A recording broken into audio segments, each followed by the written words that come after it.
physical. It's time to talk some this and more.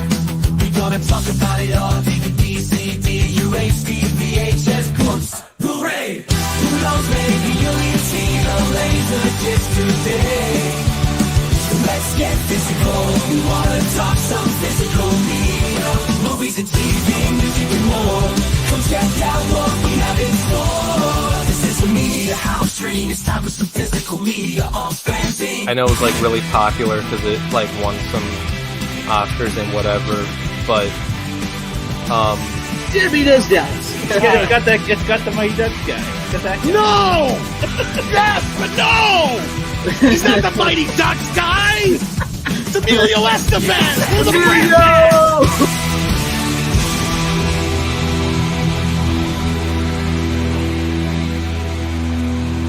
You can never have enough physical media.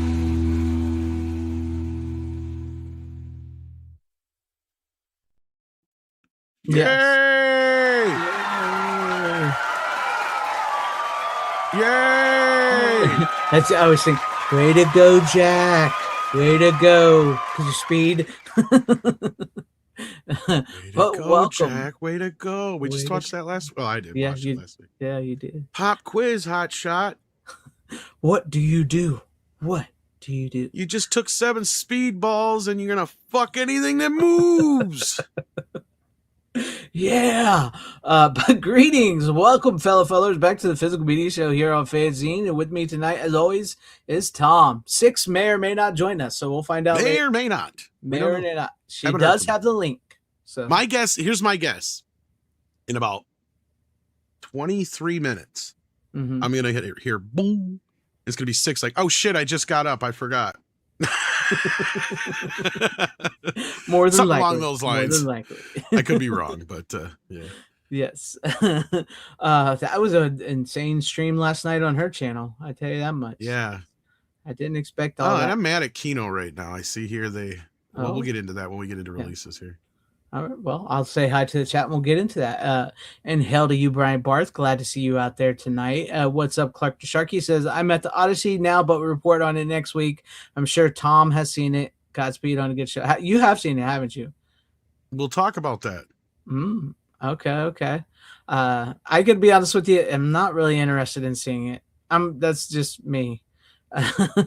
But what's up, John the Beagle Dad? Salute to you. Glad to see you out there. Ahoy, Deeple. Glad to see you out there tonight. How do you, Doba Fett? Good to see you out there. Ace Hanlon, good to see you out there. He says, enjoy the Odyssey to Clark the Shark, by the way. Good evening to you. Is it Divina or Davina Duckworth? Good evening to you. Glad to see you out there. What's up, Christopher Barker says, Greg and Tom, Disney wants you to pay $220 for the Besker Collector's 4K Steelbook of Mando Grogu. Pay up. Yeah. If you notice my thing I shared. Yeah. Yeah. That's kind of Disney is the worst. Absolute worst pricing. Absolute. But yeah, that's nah. Hail to you, Bat Night. Glad to see you. Says, saw the Odyssey. It sucked, but I was surprised that my theater wasn't busy. I think most of the people really like his big hardcore fans had to go to the big IMAX 70 millimeter to see it. I don't know. I guess it really depends on what time and day and everything. I don't know. Right. So what do we got here? Yes. Recording live from a studio audience. Where am I? And what's up, Daniel Mooson? Glad to see you out there as well. Good evening to you. Live long and prosper, Tyrell 72. What's up? Yeah, talking with 6 with Lester was last night. Yeah, it was. What's up? Hello, Jose Morales. Glad to see you out there. Let's see. And I think we're all caught up for now. But make sure you guys tell your friends, your families, your co-workers, anybody in shouting distance. There's a great show on right now called the Physical Media Show with 2 very cool physical media collectors that are going to show some physical media. But Tom, what do we have for upcoming releases? What is this Kino that's making you mad? Yes. What is genuinely entertaining hero's journey? Simple. The never-ending story. Yeah, it came out not too long ago. It just had its. Sorry, my kid was at my door. No problem. Hi to you, Funky, for 1463. Glad to see you out there as well. But what is this Kino thing that's making you mad? Oh, they're putting out a Pink Panther collection now because they couldn't get. I think it was Return of the Pink Panther. There was something wrong with it initially, but whatever. It's just like, Yeah. Now they're putting them all together. I remember. I remember you talking about that. Yeah. Whatever. I still got to buy, and my guess is that one will be probably like a third of the price of what I paid for all of them. But whatever. Mm-hmm. Other news: we had Mando and Grogu is going to cost you an arm and a leg if you want it. Mm-hmm. There is several other regular versions though. Don't worry about it. I don't understand this $220. That is ridiculous. Fucking. I don't understand what's so special about it. Mm-hmm. Neither do I. Because all I can tell is that it's the same exact steelbook that you can buy for $40. Mm-hmm. Right? And it just comes in a different box with 2 tin signs. Yeah. That's it. Nothing special there. Otherwise, it's the same exact movie. In fact, the same exact steelbook as the standard steelbook. Yeah, like I said, Disney's pricing is absolutely the worst, and they act like their stuff is gold. Yeah. It's insane. Well, I guess we're kind of lucky it's even getting a release. Especially since it is Disney and it's typically streaming right away. So yeah. Right. But I did it before we get any further. I did hear about this. They did found the work print tapes for Friday the 13th Part 7. Oh, nice. I think we already had the deleted scenes. I was going to say, yes. That's what I'm worried about is like somebody on said they came out, they found a new set of tapes with the work prints. I'm thinking it's probably all the same stuff they've already found them before. Maybe it's a little bit better quality, but look, until they find a fucking reel or the negative, I don't give a shit. Right? Like, I mean, cool. Like, same thing with this Gremlins thing, and I'm excited to see it. Mm-hmm. But it's like, great, but where's the film? Right. Because I loved not Chris Columbus, the guy who did the creature effects for the first Gremlins. I'm just forgetting his name now all of a sudden. Oh, yeah. Anyway, he did a documentary a while back, and he had a bunch of footage from behind the scenes. What's sad is a lot of it was done in 16 millimeter, but it was transferred to videotape. Mm-hmm. So we could have had HD quality behind the scenes footage stuff, but it was all transferred to VHS, and that's all he had was the VHSs. So it's just retransferred from VHS. So it's kind of, it's cool to have, but it'd be nice if it was in better quality. I'm not going to complain when we don't have anything else. And the same thing with Gremlins, but I'd like a definitive good version of it. And I can't believe that movies that aren't even like, I can understand a movie from the 50s, 60s, them throwing away shit and not keeping it. But once we hit the 70s, I'm really going like, what the fuck is going on? I thought they started keeping shit, especially when television started coming along, because that was one thing too, why we gripe about, they should put the TV versions of a lot of these films on these movies too, because they added a lot of scenes back in a lot of times just to fill out the running time. Yeah. So, it's nice to have those too. So at some point somebody pulled them out and used them. Right. So they had to have existed. Right. That's what I'm saying. What did they do with them? I know. Right. I don't know if you saw what I did, but it's been a pretty good video for me, which I need to make some videos for my channel. I'm sorry for that. But they found the work print for the Lost Boy Scout, and you were talking a little bit about now. Is that going to be that sounds like it's going to be a better quality kind of? That should be a little better quality. I don't think it was VHS because they what had happened is some college where was runner stuff, right? Some college film club requested to show it, and WB sent them the work print instead of the actual movie, and so they felt it. So it's extended with extra violence and stuff like that. So Arrow is making a 4K of it, and they're trying to get that for the 4K release of The Last Boy Scout. So that should be pretty cool. I just still can't understand how you don't save. Yeah. I get space to a point, but how much space do you need to save anything that's usable negative, like that you never know you could come back to at some point? Like I said, even it doesn't make sense to me, especially when they started using stuff for television versions and stuff like that's what I mean. It's like, why would you ever throw anything away from a big multi-million-dollar production is beyond me. It's insane. I just don't get it. But anyhow, we got Bulletproof coming to 4K. I think we've announced that one already. Gone with the Wind was the other big announcement this last week. Perfect Strangers is finally coming to Blu-ray. Yes. Thank God. So I don't have to keep buying them in digital, because I bought the first season because it was cheap, but I'm like, I don't want to pay $25 a season. I love that show, though. I do love that show. Me too. Balky. Yes. And then we got, let's see here, Nadine is coming from whatever the hell company that is anymore that used to be Mill Creek, I believe. Let's see here. What else was there? Alliance used to be Mill Creek. Yeah, Alliance. That's what it is. Yeah, Alliance, yeah. Otherwise, mostly just new movies is all I'm seeing. I'm not seeing much else for. I didn't really notice any big announcements. Did you? Am I missing anything? I know we covered the Criterion last week, which was like Silence of the Lamb and all that. Yep. Let me check real quick because I don't think I saw any either. I was gonna say I don't think there was anything else really big announced this week. I mean, we had the Vinegar Syndrome ones, and I think we covered those last week. Yeah. Red Sonja is getting a 4K steelbook from Imprint. I think we've covered that one September 30th. I think so. You talked about the Pink Panther set. Yep.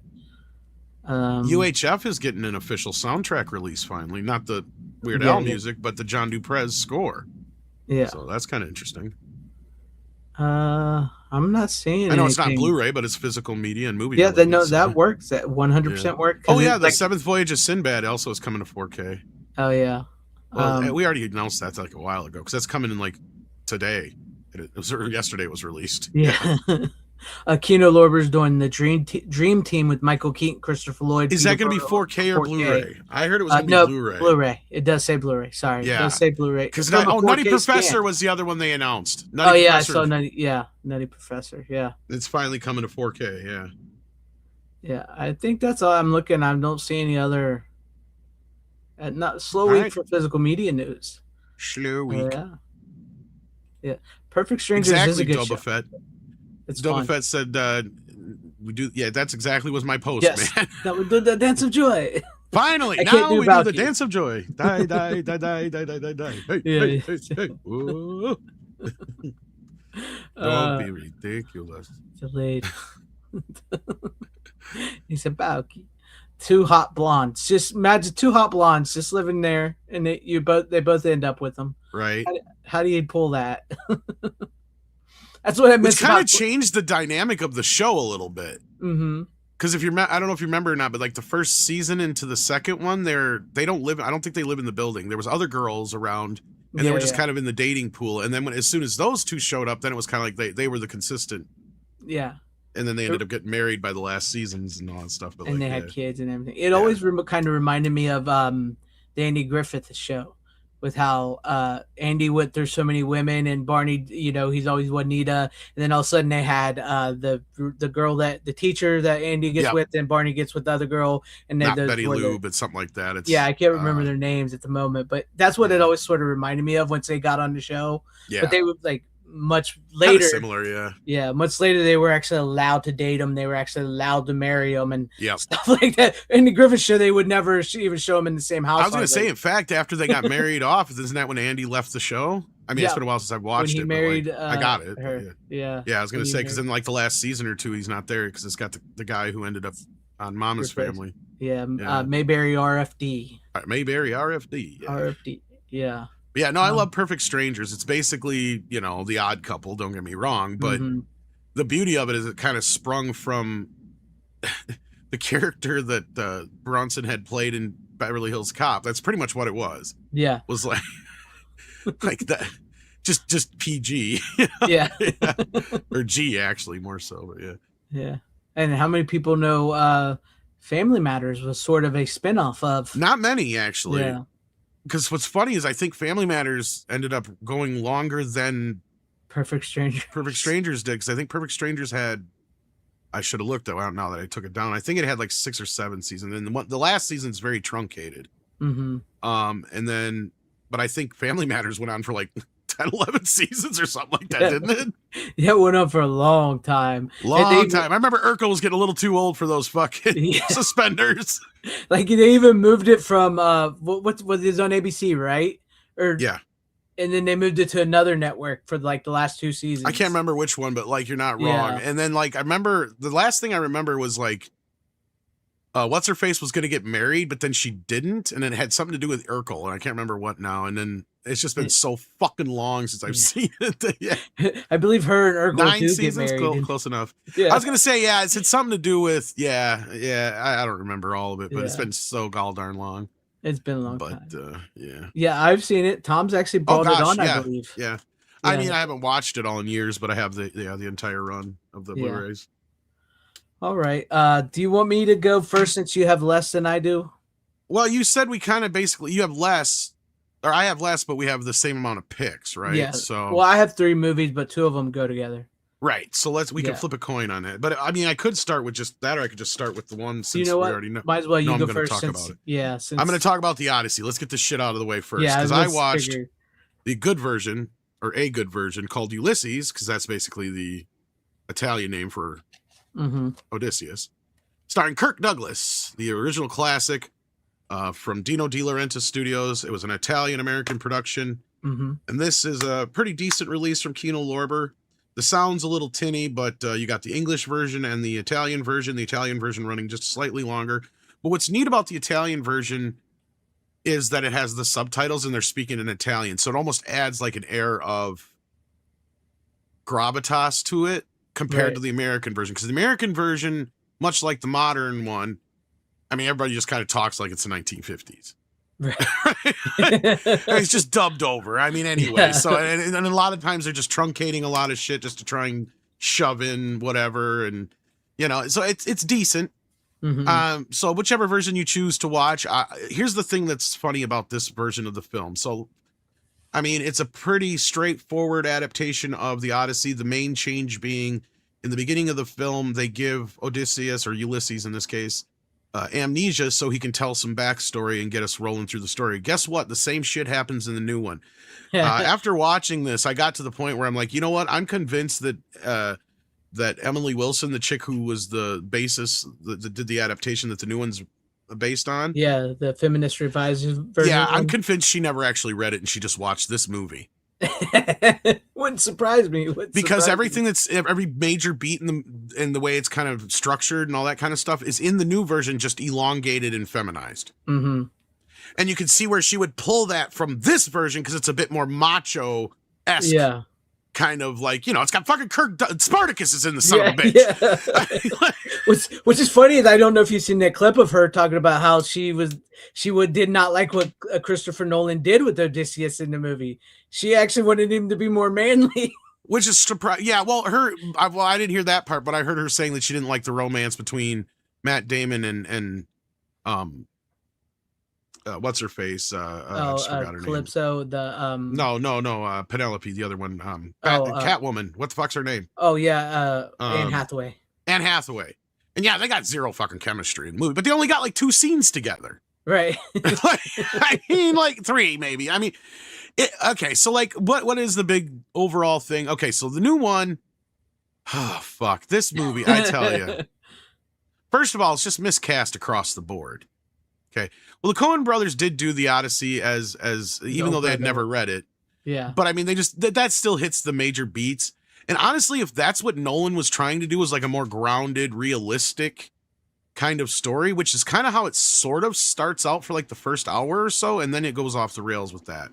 Because a lot of people are convinced that, oh no, Nolan's doing this as in a world where gods don't exist. I'm like, but he can't. That he's trying to have his cake and eat it too, because he has too much magical shit happening and things that support the gods existing in this film. Even if we don't necessarily see any other god outside of Athena, and that's debatable. So that's the one thing is people are debating: is she real or is she just a vision he's having from PTSD? Yeah.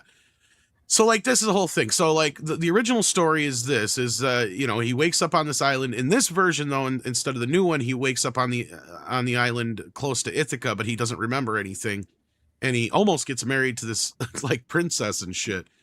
And as he's remembering his whole history, in the other version, he's with Calypso on the island with the nymphs or whatever, but the sirens. It's just her. Yeah. And she's not a siren in this. She's I don't know what the hell they would even consider her in this. She's more of like a witch / whatever, but she's not like bad. Because the way she's presented is she lets him go basically because she's like, yes, you love me, but you're not. You're distracted by your other life, kind of thing. But like so basically, the story of course starts with the War of Troy, the actual story itself, not the movies, but in this case, it kind of does the original one. It is pretty early on, and the same thing with the new one. The first scene is actually in the new one, specifically the Trojan horse. Yeah. Which don't like. Oh my god, that scene is so fucking stupid in the new one. Because they get this idea to do the Trojan horse, right? Mm-hmm. And they build it out of pieces of the ship, which is supposedly the story. But they must have had a master designer like Michelangelo himself there to design this fucking horse. And not only that, they build it in record fucking time, too.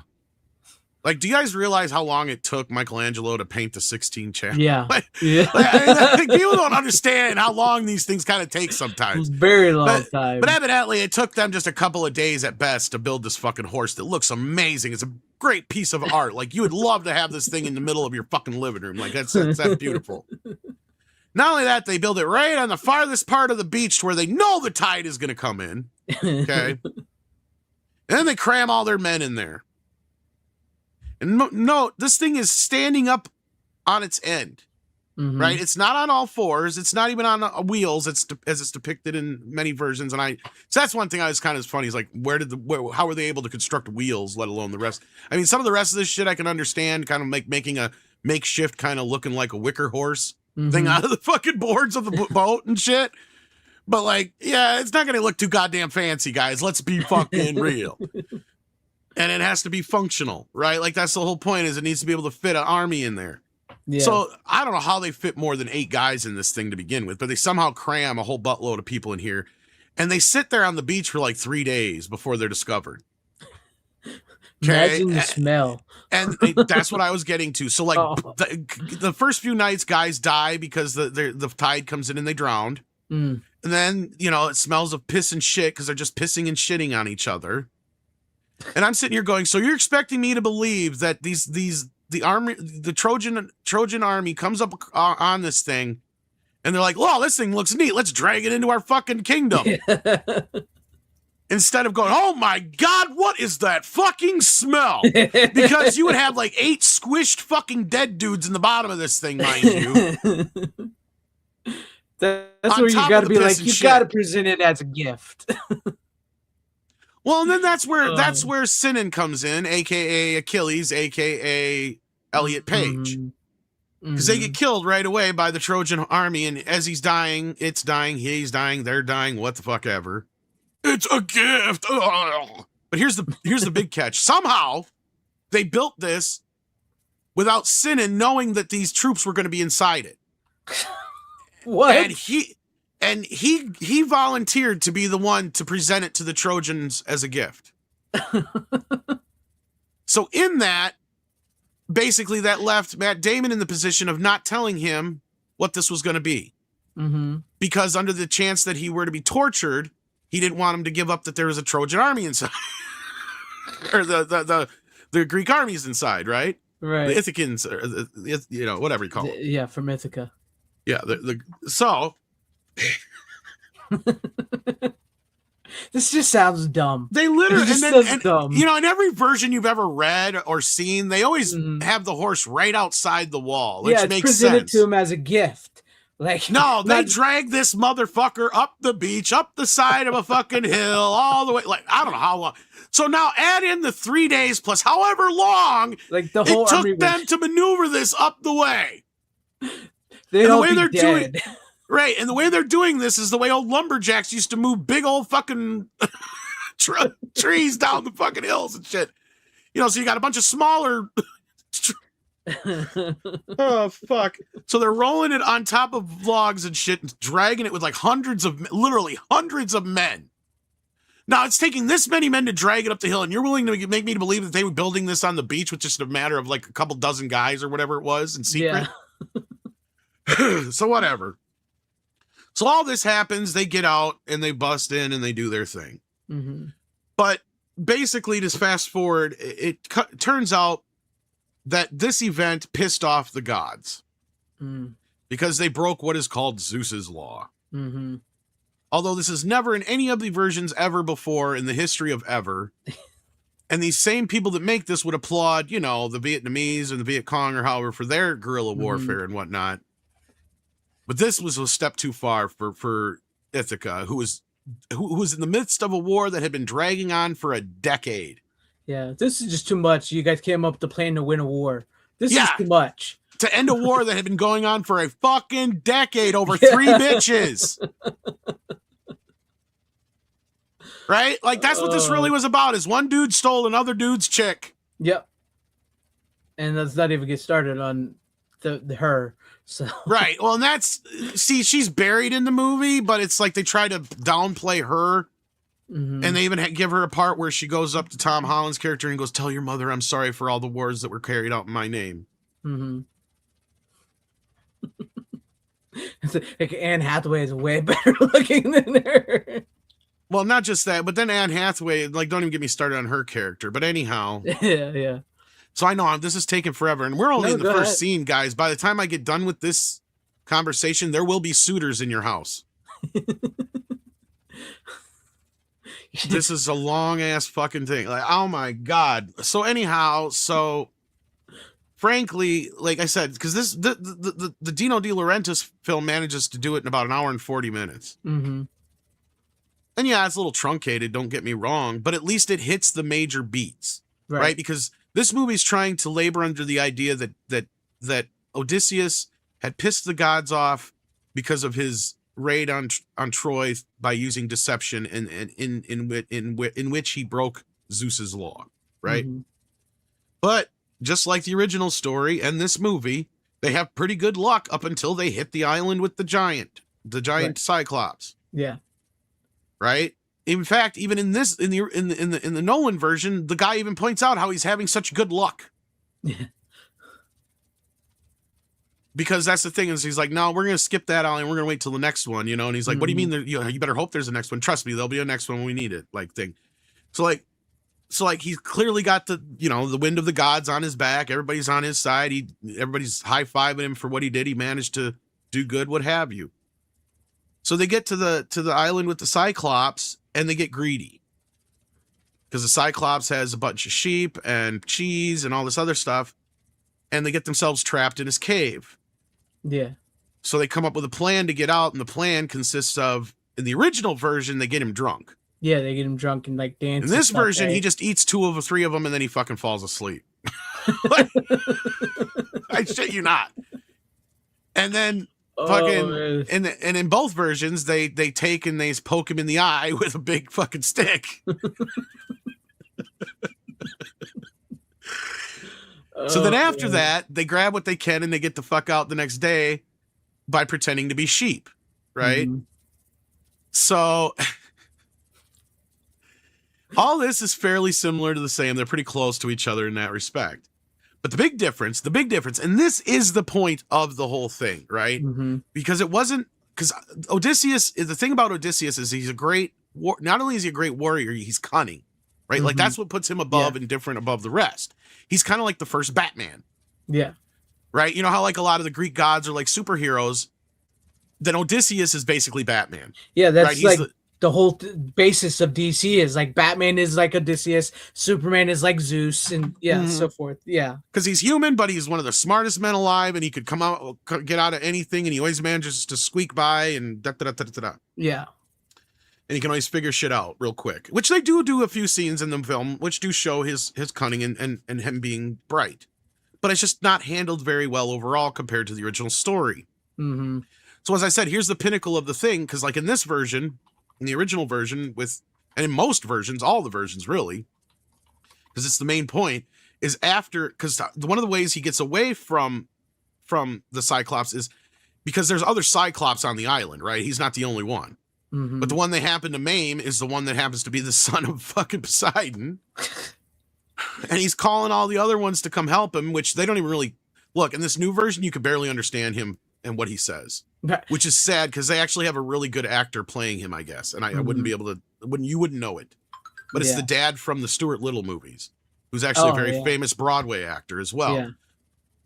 So like, or not the Stuart Little movies. What is it? Whichever one. I can't remember which one it was. But anyway, some really famous Broadway actor. Anyhow, you wouldn't know it because he's got like 3 lines or 3 words and not a line, and you barely understand him. He's like, "Father, help me! They hurt me." That's like all he really says. Right. See, because in the other one is like, because he's asking him what Odysseus's name is. He goes, "Me, I'm no one." So he thinks his name is no one, and this is important because when he's screaming and yelling, "Dad," and yelling to the other Cyclops, "Help me, help me, no one stabbed my eye out." Yeah. They don't know what the fuck he's talking about because no one stabbed his eye out. Yeah. But in that moment is when Odysseus can't take it. He cannot take it. His pride is so big, or his ego's so big that his pride gets in the way, and he goes, "It was me. It wasn't no one. It was or in this case Ulysses, but Odysseus. You know, sacker of Troy and all the things he's done because he's so proud of all of his accomplishments." And in that moment, it wasn't even the poking of the eye of the giant that pissed off Poseidon. It was the fact that he boasted about it. Mm-hmm. It was his pride, because at that moment he was still getting away from him, right? Like he had luck all up through that point, and then from that point on, the guys have no luck. In fact, it's like the worst luck because they spend 10 years trying to get home. So that means it takes a total of 20 years for these sons of bitches to get home. Yeah. So anyhow, so they go through, the sirens, and you have all these other things, but in the Nolan version, they completely bypass the Sirens Island.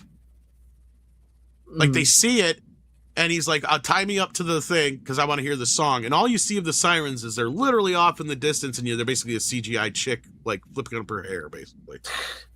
That's weak. That's weak. It's pretty fucking weak. Can't There's have not even any sexual harpies women or anything like that. No. You can't have good-looking sexual women out there like that at all. The Circe scene is kind of fucked up, even though the pig changing bit is pretty cool. Other than that, though, it's really stupid. And I'm gonna try and buzz through this a little quicker here and get to the end. But because the original ending is what everybody wants, right? He comes back home. He finds out that his wife has been holding out on him for 20 years, to wait for him, and he's got all these suitors he's got to deal with, and his son is in peril, right? Like, so there's all this shit going on, and so he's like, "All right, I'm coming home, and hell's coming with me." Yeah. Right? I'm gonna bring the shit.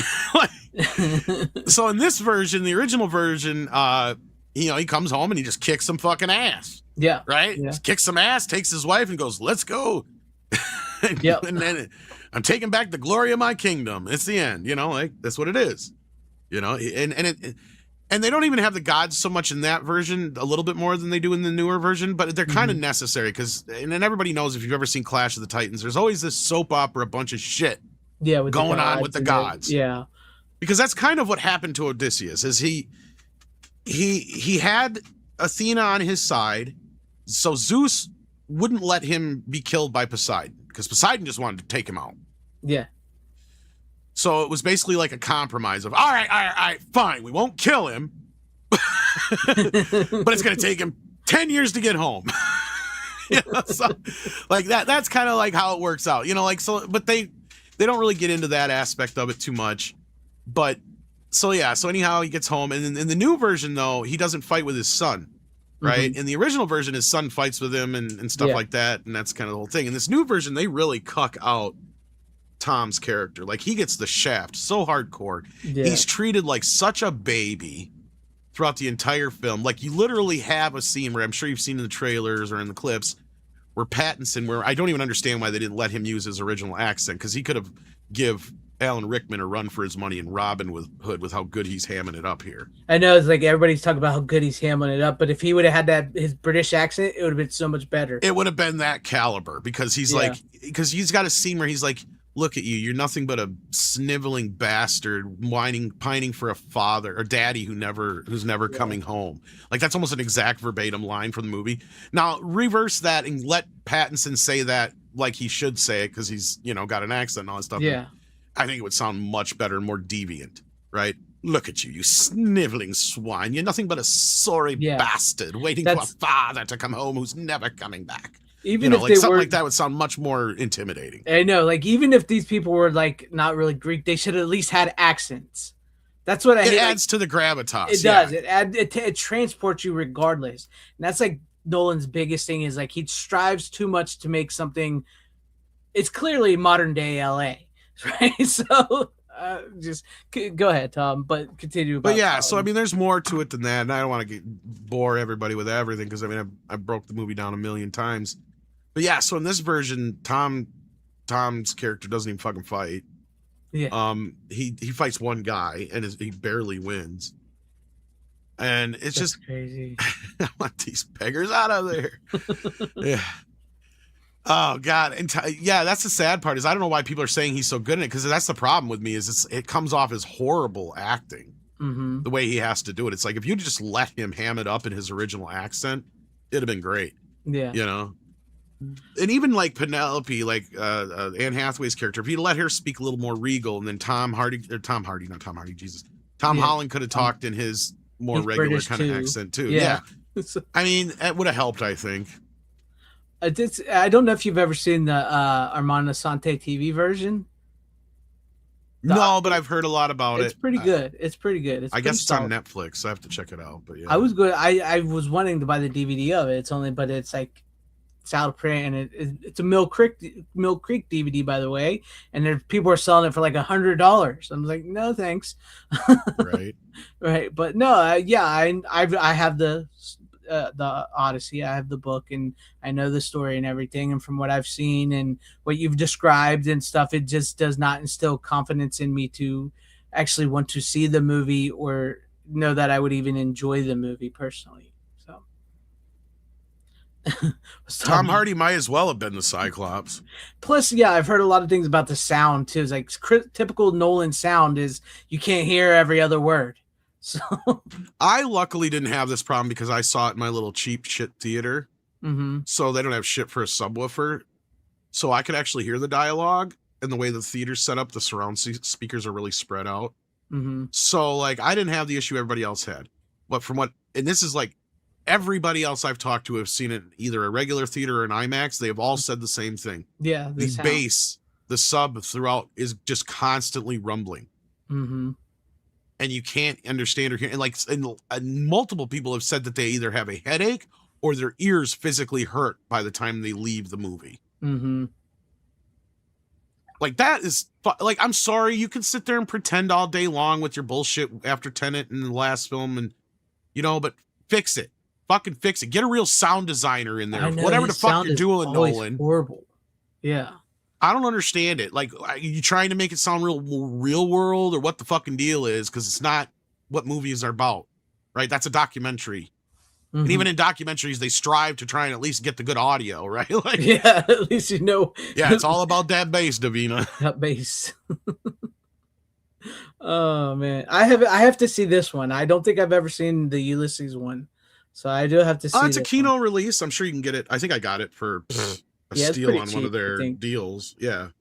Yeah. What's weird is it looks like it is a brand new 4K scan. I was gonna say it looked like it was from a 4K scan. Well, I'll buy it and they'll announce a 4K because of the movie. Well, I've had it for a while actually. It's just like I said, I'm sure I got it on a sale for like $5, $6, $7 or whatever it was. So yeah. I could give 2 shots and fuck on this version. Sorry, Barry. Yeah. I didn't know. Are they like? Did they actually even show Poseidon in the movie?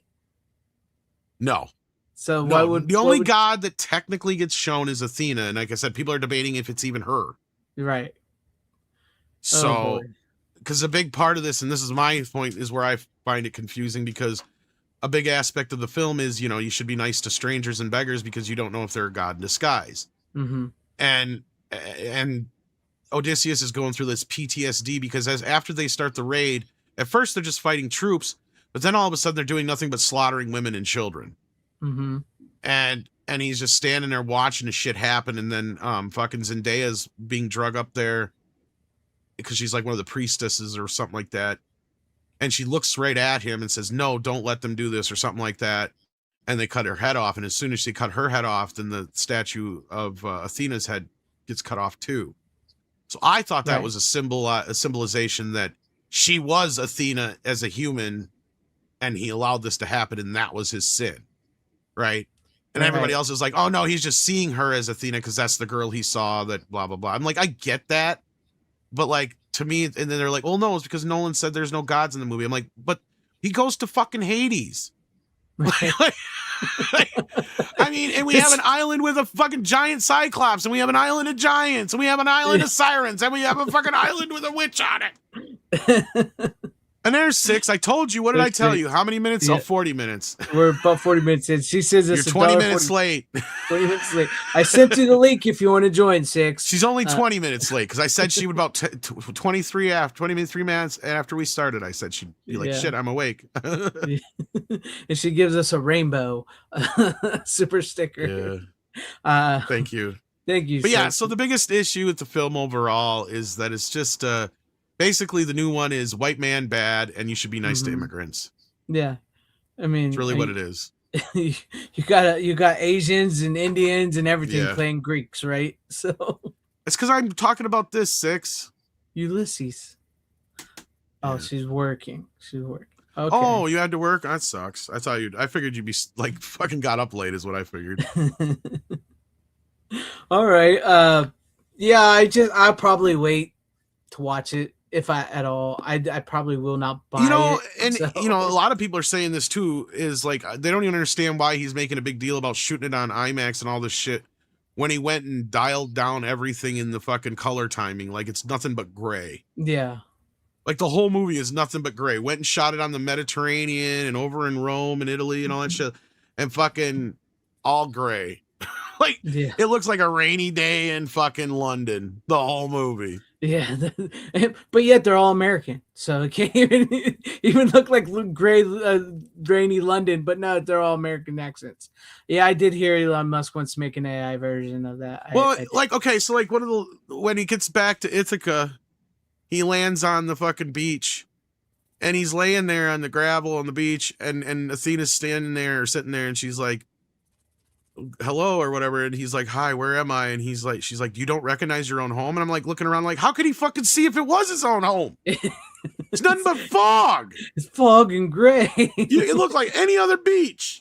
Motherfucker's been away from home for 10 years and he's seen a million beaches. Could be just any one of them. It all looks the same. It's all just gray Exactly. and sludgy. Yeah, I do think Nolan is the problem for the Odyssey. I think Nolan has got to the point where he's sniffing his own farts, and they keep giving him more money because to do these projects. I said the sad thing is Zack Snyder would have made a better Odyssey. He would have understood the homework. He probably would have. You're not wrong. You're not wrong. He'd have had Ben Affleck playing Odysseus, and that last scene we'd have been like, "Fuck yeah!" Yeah, would Ben?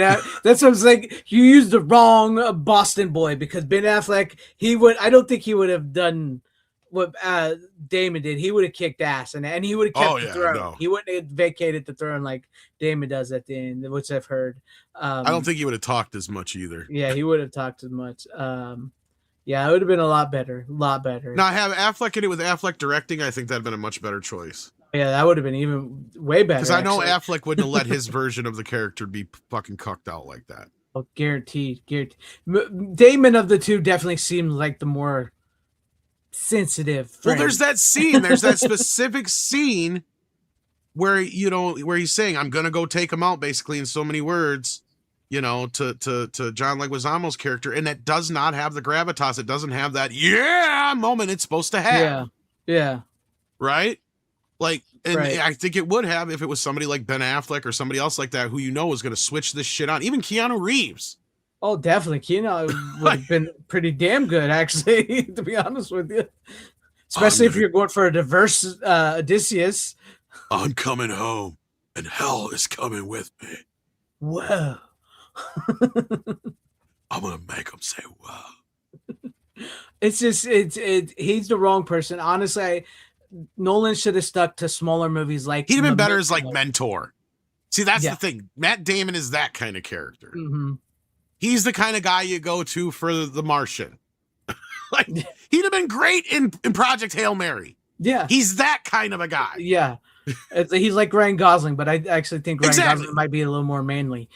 Ryan Gosling's a little more manly. Yes, he can do a little more action. Damon, the thing is, and somebody said this, and so I can't take credit for it, but I totally agree with it. He's not a good action star. In fact, the only reason he got away with the Jason Bourne movies was the fucking shaky cam, and I think I think they're right.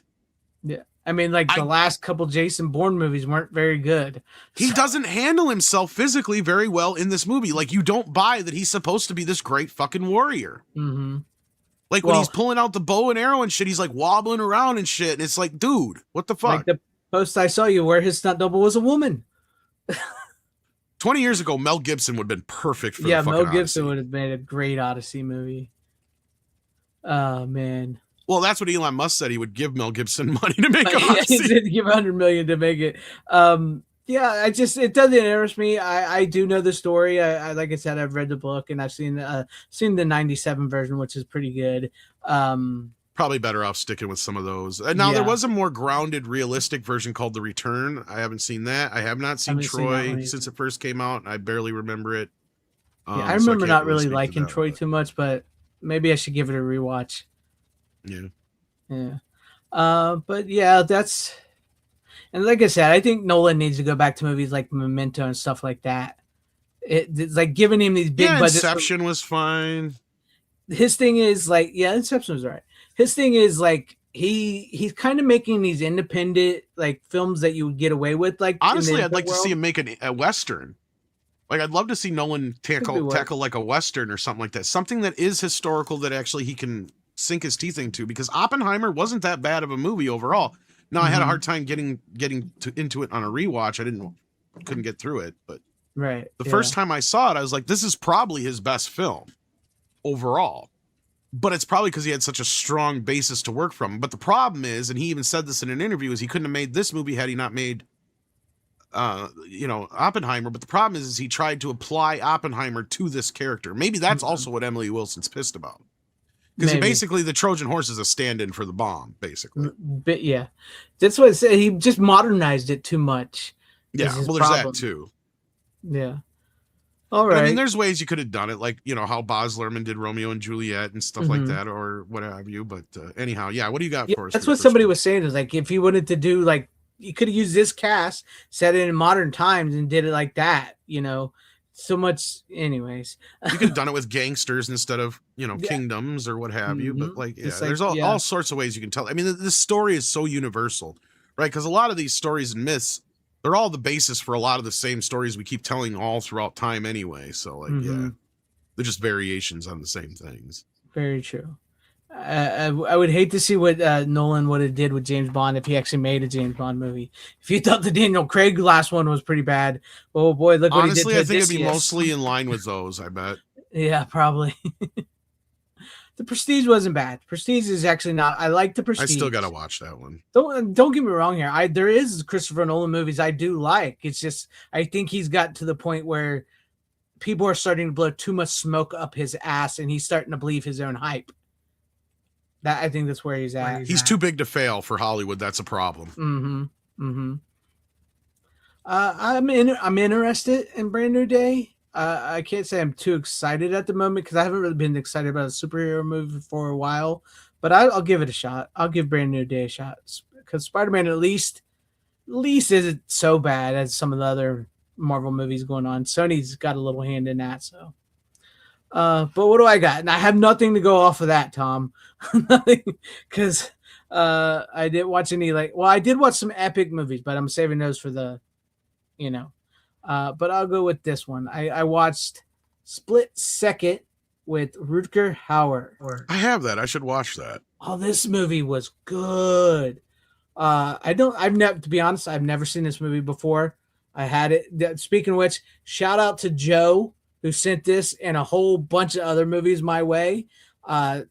If I don't know if you're watching or if you still watch, but I appreciate you. You sent me some amazing movies and I'm thankful. And this even still has the poster inside as well. That comes with the poster. But no, I don't know if you know what this movie is about or whatever, but this movie is awesome. This movie is freaking awesome. It's that classic 80s, 90s action cheese movie with a side of horror. So what this movie is about, Rutger Hauer, brilliant in this. It's so cool. So what this movie is about is Rutger Hauer is this detective in the future of 2008, because the movie was made in 1992. So he's a future detective in the year 2008. Global warming has destroyed, speaking of London, global warming has destroyed London and it is flooded. And there's this weird serial killer going around. At least they think it's a serial killer, killing people and taking out their hearts. And Rutger Hauer is like, he's doing his best, like Clint Eastwood's in this, where he's like, he's on the edge. He almost reminded me of what's his name from Exorcist 3. George C. Scott's character from Exorcist 3, because he's like, he's dealing with severe anxiety and all he lives on is coffee and chocolate, and anybody that gets in his face, he's just fucking, I'm gonna just, you know, he's just had enough of this shit. Yeah, he's just absolutely had enough, right? And he's been suspended. He's lost his partner. That was his best friend, who's killed. Not only that, he was having an affair with his partner's wife, played by Kim Cattrall in this movie. And so now he's finally being allowed back on the case to investigate these killings that are going on.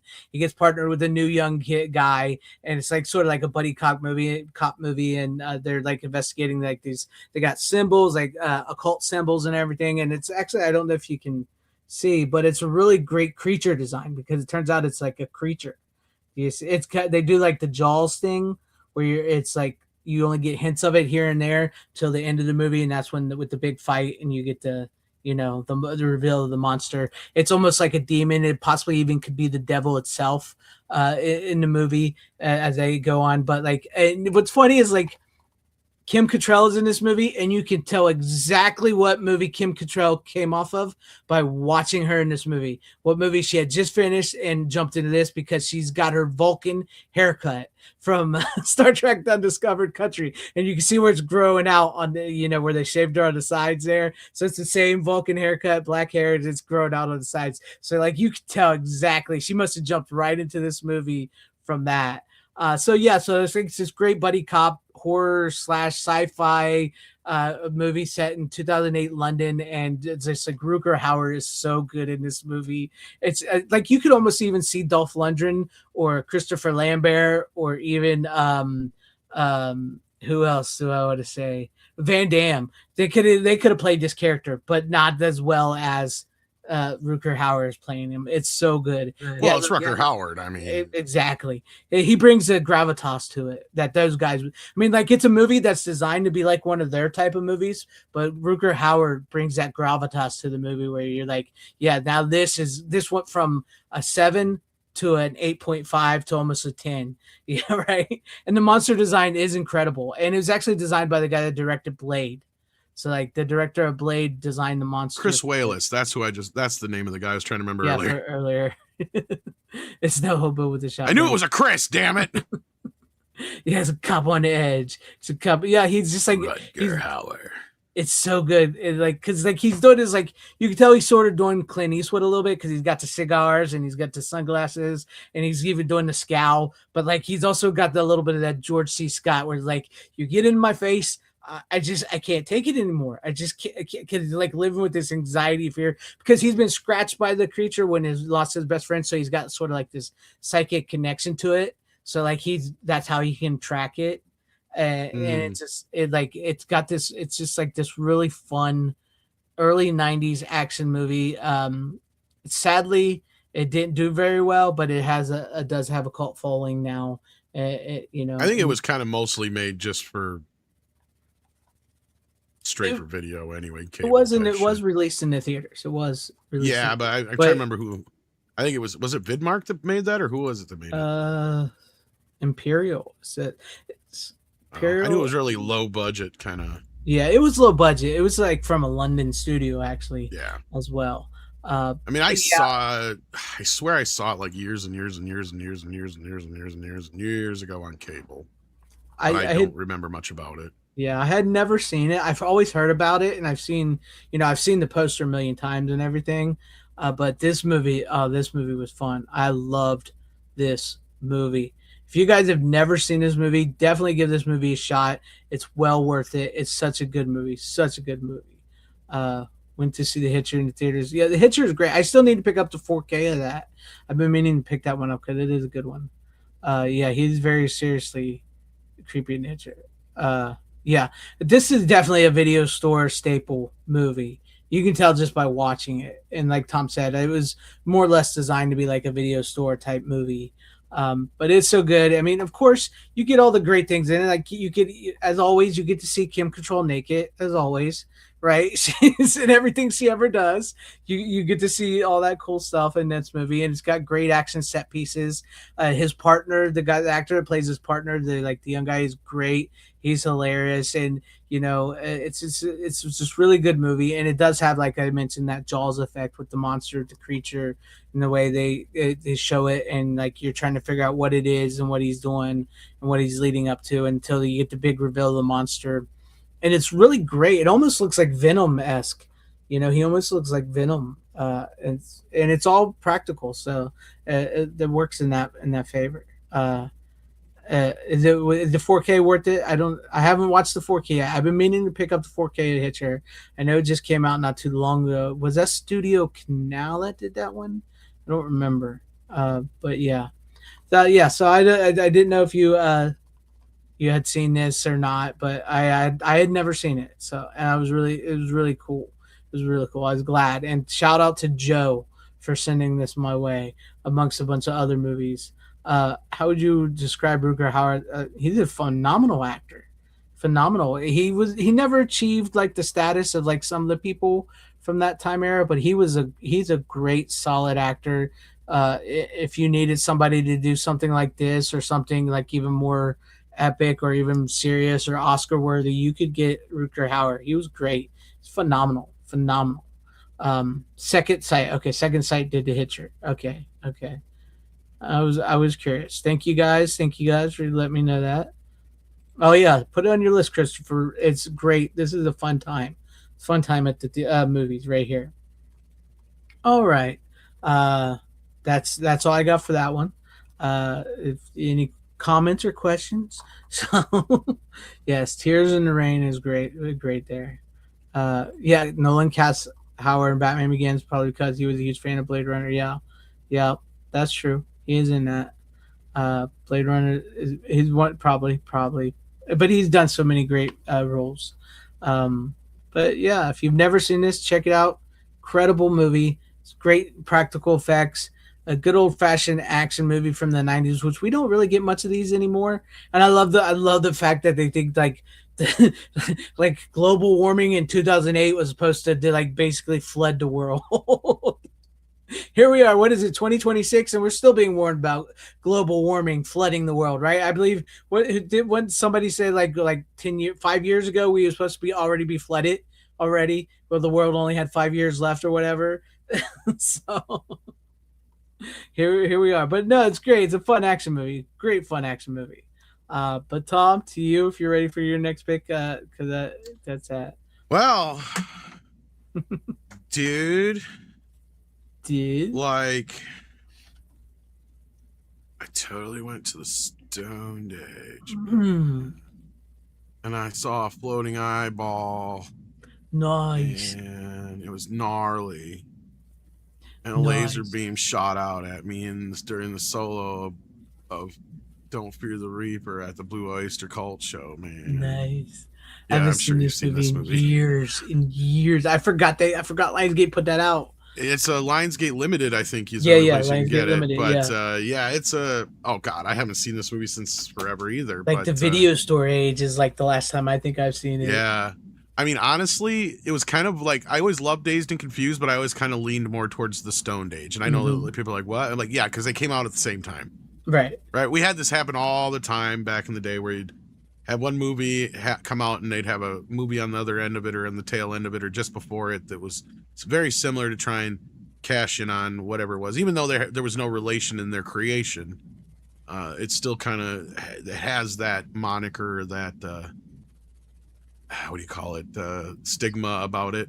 And yeah, I mean, it was clearly a very cheaply made film. Now, I didn't know it was based on a short film, so that was news to me. But yeah, basically the short film is pretty much the same story, just elongated. But And you can kind of tell that the movie kind of drags a little bit in the midsection there. There's like a point where not much really happens, and it's just kind of like a lot of hanging around. But, you know, and I get it. I know when some people, like, as far as like a slice of the 70s, Dazed and Confused is the better film. Dazed and Confused is the much better film as far as production and all that kind of business. But as far as comedy, I always like the Stone Age. Now, the problem with the Stone Age is that you can't really tell when it's actually supposed to be taking place. It doesn't really specify.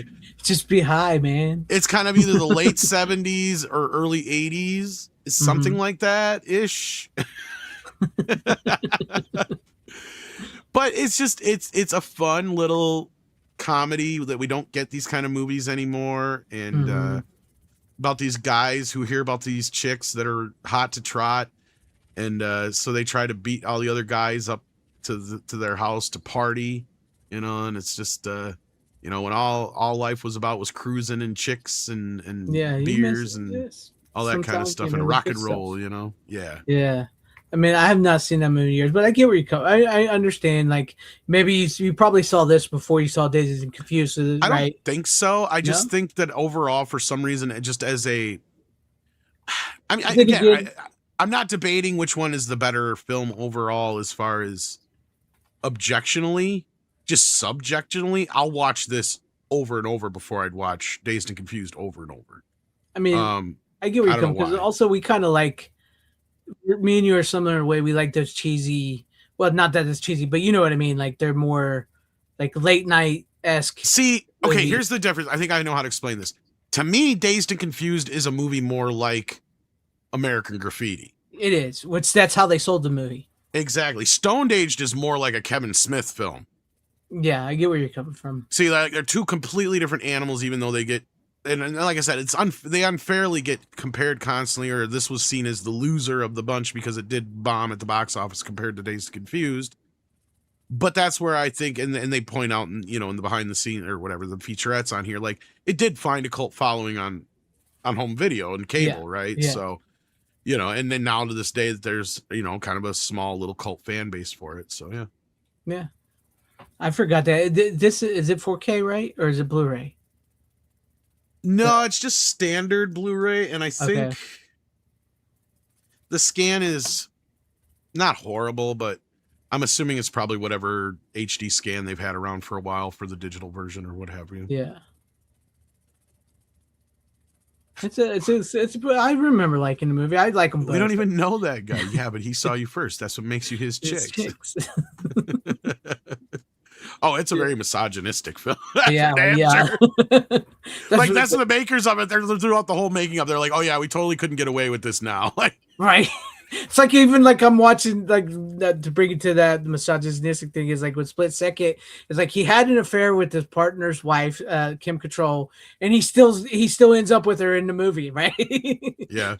He's still like he had an affair with her. Her husband died. He broke it off with her, but then he ends up back with her. So it's like those movies back in the day, like they were very much into that stuff like that. So I mean, I think we even got a character named Dave F. You know what? In this movie or something like that. We're like, there's no way you can make this movie now. Yeah. Because the F word gets thrown around in this movie a lot.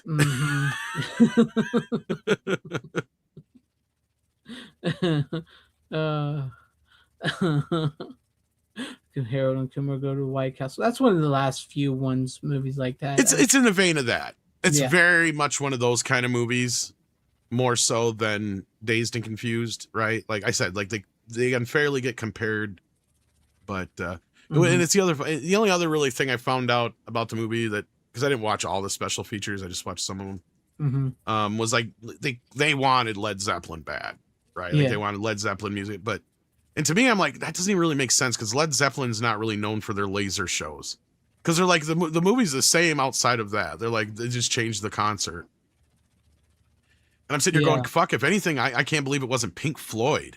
Because Pink Floyd was the one known for all the laser shows and shit. Yeah. But then they got lucky and somebody had known somebody from Blue Oyster Cult and they actually had 16 millimeter footage of a concert from, I don't know if it was like Germany or something like that. and they actually were singing the song, and during the solo, the laser beam flips on. Mhm. So like it was just perfect. It just they said you couldn't have planned it any more perfect, and of course the band worked with us. And in fact, I never even knew this, and maybe I missed it. Like after the whole movie's ended and the credits roll, there's these guys selling bootleg BOC shirts outside of the store. And it's the fucking guys from Blue Oyster Cult. There you go. They're like, BOC shirts, man. These are good stuff. This is concert made, man. This is a real thing. And then the fucking guy goes, man, these are bootlegs, man. I always used to watch all through the credits. I can't believe I never watched all through the credits before. Unless they cut out, did they not? Maybe they didn't cut that off the video. I just never watched. I don't know how I never did. I mean, like back then we didn't always watch to the credits. Like it could have been that the version I had that I watched the most probably was taped off of like Cinemax or Showtime or something like that, and my cousins probably cut the credits off. Is most likely what happened, but because I had a slew of tapes where that was the like, and I would even tell them don't cut the credits, but they still would. They're like, we don't know, we just set the timer and whatever happens, you know. Yeah, yeah. Oh, Blue Oyster Cult's great, Davina. Great band. Don't fear the Reaper. Don't fear the Reaper. Godzilla. Yes, burning for you. Yep, I'm burning for you. Oh man, the soundtrack they did for even though they don't sing all the songs, the soundtrack they did for Bad Channels is awesome. Yeah, that's great. Like the music they have for that and everything is great. They're the what was it? What the word you called them last time? The something of rock and roll. What are they? I can't remember what they said, but anyways, they're great. They are great. It's a pussy song, man. But it's Fear the Reaper. Yeah, but every band does a pussy song, man, just so they can get laid. Oh, I have not seen this movie in years. Now I want to get it. I'm gonna have to go buy it. I'm gonna have to go buy it now. What the fuck are you playing, man? It's BOC, man. No, it ain't. It's fucking pussy shit. I just have not seen that movie in so many years. I'm gonna blow your mind, Barry. Burning for You, same exact chords as Don't Fear the Reaper. It kind of, yeah. It is. It totally fucking is. It's just not exactly the same, but they're so very similar, man. It's like they just wrote the same song twice and just made one rock and roll and one all dramatic and slow and all that. But they literally are the same 4 fucking chords. But it's the same 4 or 5 chords that are used in all rock and roll songs. That's, you know, A, B, A, D, G, D, or A, F, G, F, basically. Yeah. The Blue Oyster Club and Police Academy. Different Blue Oyster. Yeah, different. Man, they were good. They're a great band. But Burning for You is a bitchin' song. It's probably one of the more undersung songs than. Yeah. Don't Fear the Reaper's using a million things. That's the thing. Yeah. Don't Fear the Reaper's overhyped, right? Like, I mean, I love it. It's a great fucking song. Oh yeah. Probably 100%. one of the greatest songs of all time, right? But don't sleep on Burning for You. That's the one. And Godzilla, my God. Talk about a song that gets overlooked all the fucking time. That song's a bitchin' ass song. Like, after this show, if you ain't listened to the song Godzilla in years, go and listen to the song Godzilla. It's great. Yeah. You'll be headbanging by the end of that bitch. Yeah. It's awesome. But no, yeah, like the Stand uses Don't Fear the Reaper really well, but so does Halloween and so does Scream and so does that's been so overused, yeah. So does so many other movies. Even in this movie it's used. It's like but it's good. Man, I have not I forgot about this was coming out. I have gotta get this movie. I've not especially after watching Dazed and Confused not too long ago that I brought on. I need to. I'm not the biggest a fan of this new poster on the front. It's all right, but I'm glad that you can switch it. Original, with the girl on the video cover. Yeah. The old Vidmark. I miss when they used to release those in store. The Vidmarks should still be released in stores instead of being on Lionsgate Limited.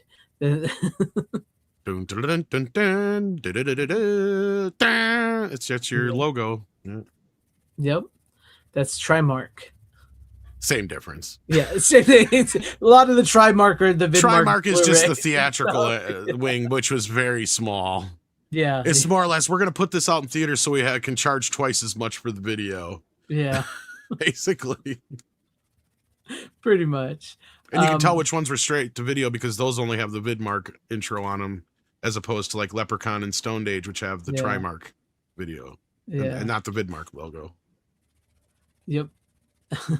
Oh yeah, the heavy metal soundtrack has them on it. Yeah, but I have that album. I have that on vinyl, man. The original vinyl, really good. I don't have those on vinyl. I have them on CD. But yeah, I mean, I have that too. But I also have the, I found the original vinyl. I understand that, Christopher Parker. I get that.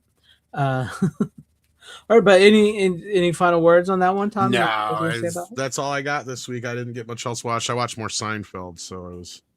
I already talked about that. So. Yeah, I was there to show you, and so we might have a good conversation on this. I was wanting to get one more of these watched, but I haven't, so I'll say that for the next show. But speaking of something you just mentioned a couple times, Tom, I watched Godzilla. Oh no, they say he's got to go. He's got to go. No, I was kind of disappointed in him. Did you watch? Which version did you watch? I watched both, but the 4K is only the original. Yeah. Yeah. Oh, Which you mean I was the quality very or the movie itself? The quality of the picture.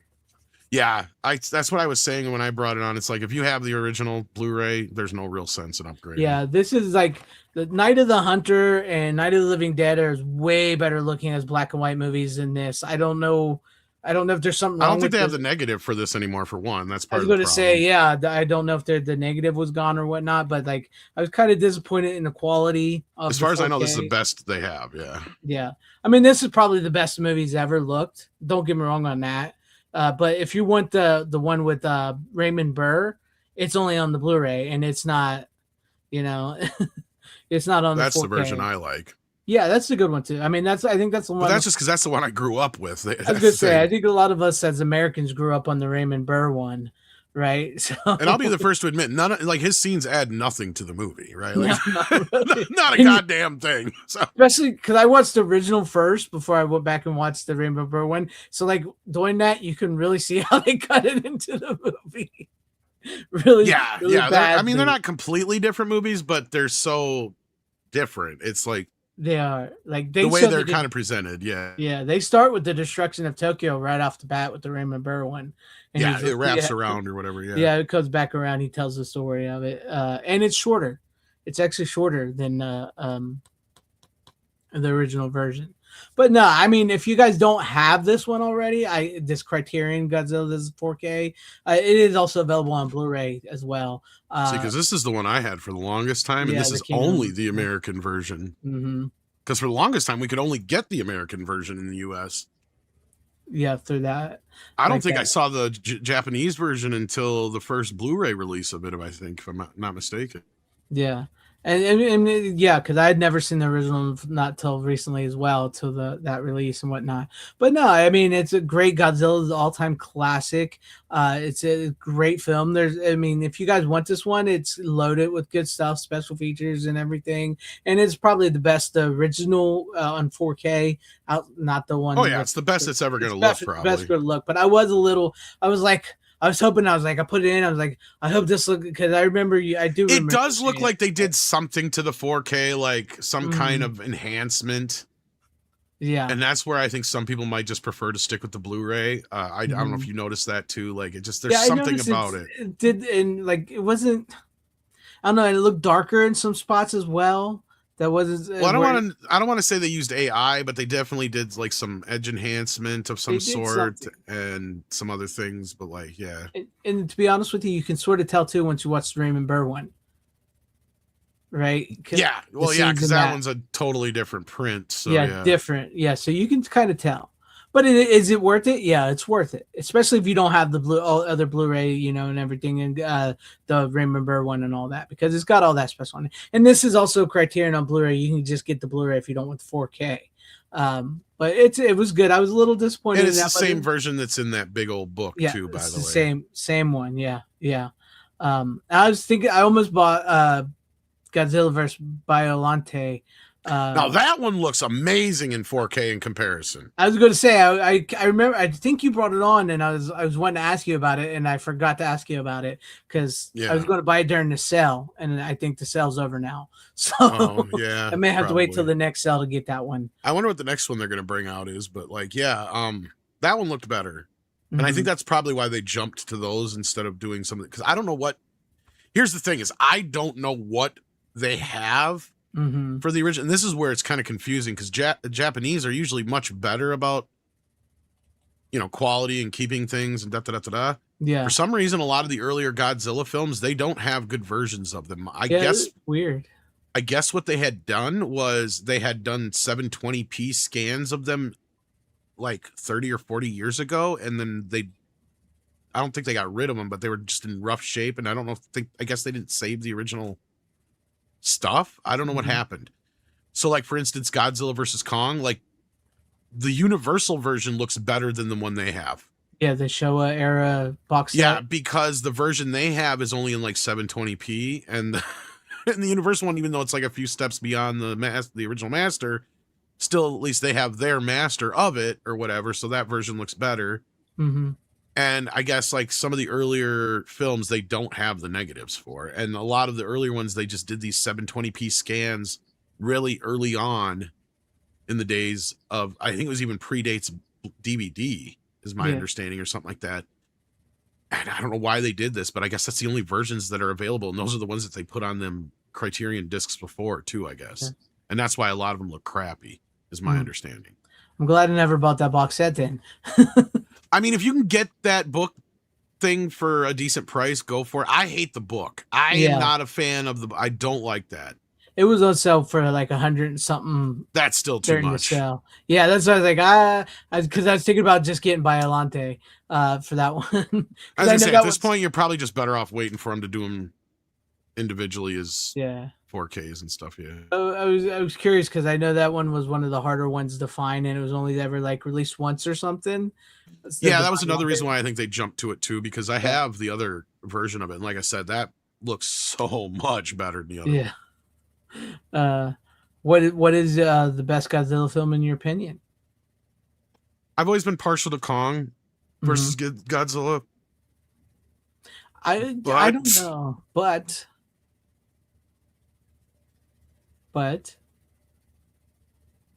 sorry, I had to cough. Oh, excuse. But you were always partial to Godzilla, Kong. 85, the Raymond Burr version, actually, because that's the one I grew up with. Isn't that one hard to find too? Yes. Yeah. I have a bootleg of it. I don't know why they haven't released the American version. I mean, we finally got the Japanese version in America. But it would be nice if Criterion would find a way to. But I guess there's like some rights issue with that, I guess. I think Vestron owns that one. Yeah, I have the VHS of it. With the with Raymond Burr and everything. But no, I really enjoyed it. I do like the first Godzilla movie. I do like both versions, but I will say I'm probably like Tom. I probably like the Raymond Burr one a little more because that's the one we grew up here in America with first before this one. But it's a really good movie. It's you can see, it does take a minute, like with the Japanese version, though, it does take a minute before it gets into it and who the main characters are. Like, it takes a while for it to get its feet. It is a lot slower moving, yes. Yeah. It takes a while to get its footing into where you get, okay, so these are the main characters. This is the story. This is what's going on with Godzilla, with the Sawazawa doctor, with the one eye patch and everything, what he's created, and the connection to the hydrogen bomb and the oxygen, removes the oxygen and all that. So yeah, but it's a pretty solid film, which leads me to the other movie I watched finally for the very first time, and that would be Godzilla -1. Ooh. And I freaking love this movie. I actually watched that not too long ago. I just didn't bring it on because I brought it on not long before that. So I had never brought it on, and this was my first viewing of this movie. This movie is it's not what you expect, is it? No, it is not. And even if you take Godzilla out of this movie is still amazing. the characters and everything and the story that it tells with him and his PTSD and being, the kamikaze pilot that chickened out and everything, and that the rebuilding of Japan. It's just like that story in general with those characters and that you come to enjoy and stuff. Even if Godzilla isn't in this movie, that movie in and of itself is an incredible movie. But you throw in Godzilla and it becomes a freaking masterpiece of a movie. I loved this movie. I can't believe it took me so long. I really can't believe it took me so long to see this one. Later, Phoenix Knight. Thank you for stopping by, man. But yeah, this movie was incredible. And and after watching, with this, and you can see the connection of how this does remake some of this movie as well. Yeah, it is basically a remake of the original. Basically a remake, with the Odo Island and destroying of the theater and the Godzilla with the train and everything when he comes in to Gizen, the Tokyo and all that place like that. But no, it's an incredible movie. I'm excited for Godzilla Minus Zero now. To see where they take that. I'd be interested in that. I was just really digging this movie, and the characters are just so good, and it gets you into feels, right? Especially with I don't know how much should spoil in this. But like with the woman that he's with, I hate to break it to you, but you're like the last person to see I know, it. right? Because everybody in the audience is like, "Shut up, we've seen it already." Greg, we've seen it. Yeah, I'm slow. Like 2 years ago, man. It takes me a while to get to new movies. I have a busy schedule, a busy life, and things to do, and I don't always get to go to the theaters like I want to. If I could, we're just picking on you. If I could be like the Film Threat guys and be paid to go watch movies, I would 100% rather do that than what I do in my real world, right? But no, this is great. And what do you think about the G shells in the woman at the end? That might actually be one of the parts I'm kind of on, yeah, me too. Because I really dig the human.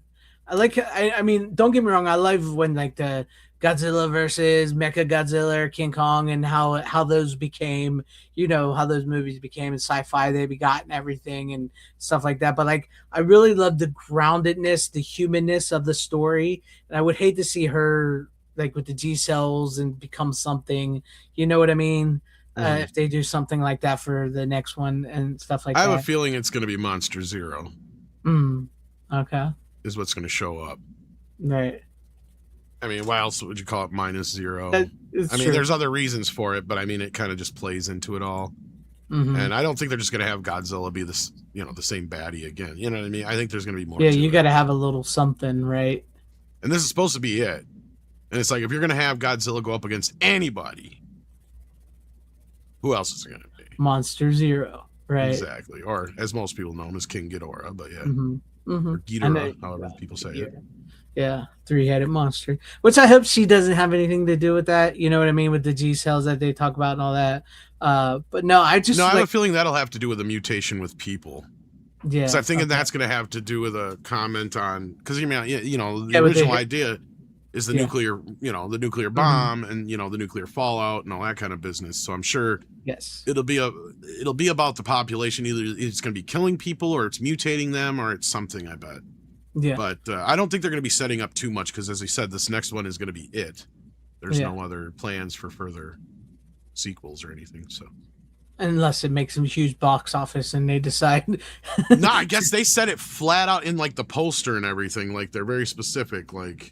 Which I love that about the Toho and Japanese filmmakers, because they don't do it like we do it, right? If they say it, that's what they mean. Doesn't mean there probably will be more Godzilla. Which tells me they got other plans going forward, right? So they already got other things in mind. So yeah, it doesn't mean that there won't be more Godzilla, but which I don't have a problem with. You can do so much with Godzilla, right? I mean, we've already had this situation where I don't even understand why there was this whole thing where this grassroots campaign grew out of nowhere to have this Godzilla -1 versus the legendary Godzilla. I'm like, why is there a fight? Yeah.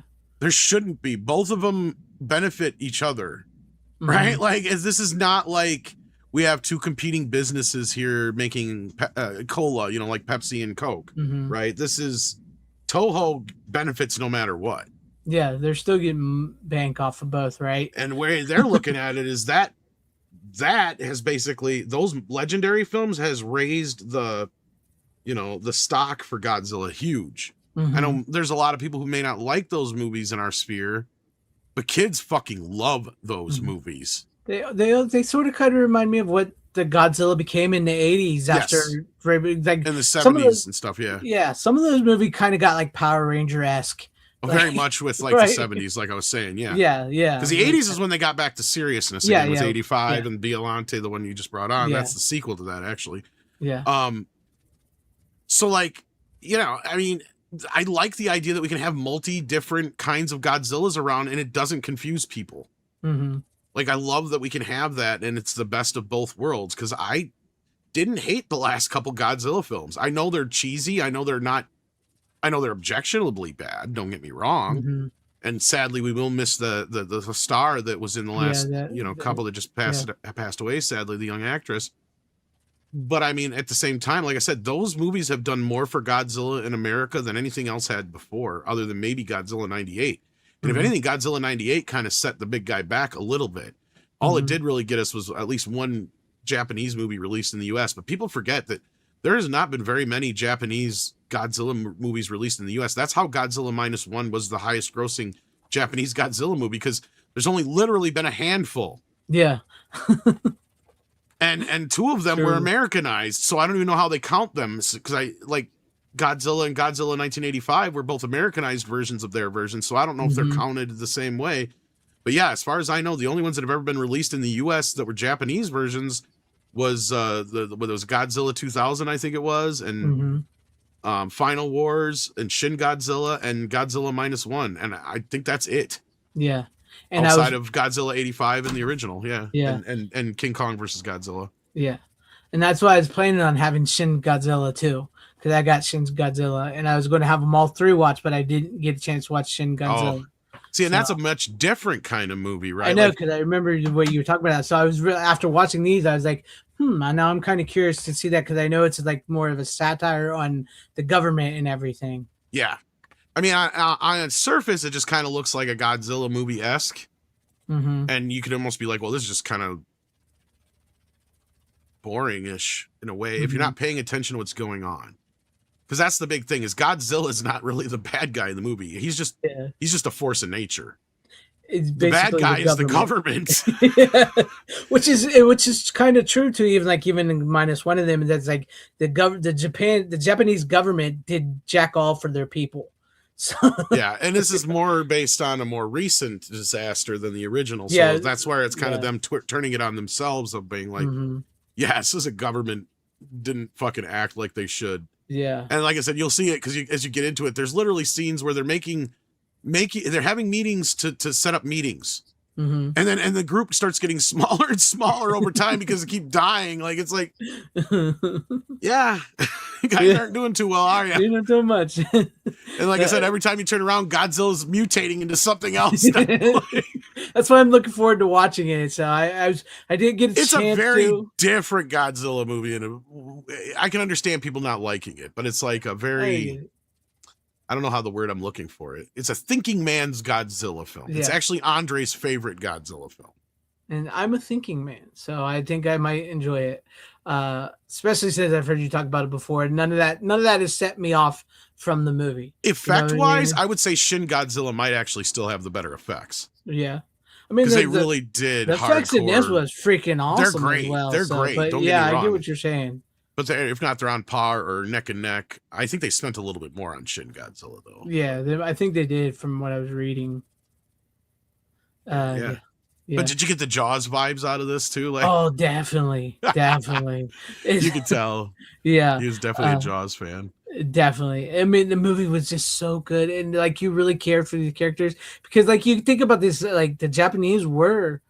they bombed Pearl Harbor. They were sided with the Yahtzees and all that and everything. And then, like, you get to the point where, like, there's war-torn Japan and after the nuclear bombs and everything. And the people, how the people really, like, once, like, you were talking about Shin Godzilla, but, like, the people of Japan really were left, like, their government didn't give a shit about them, especially after the war.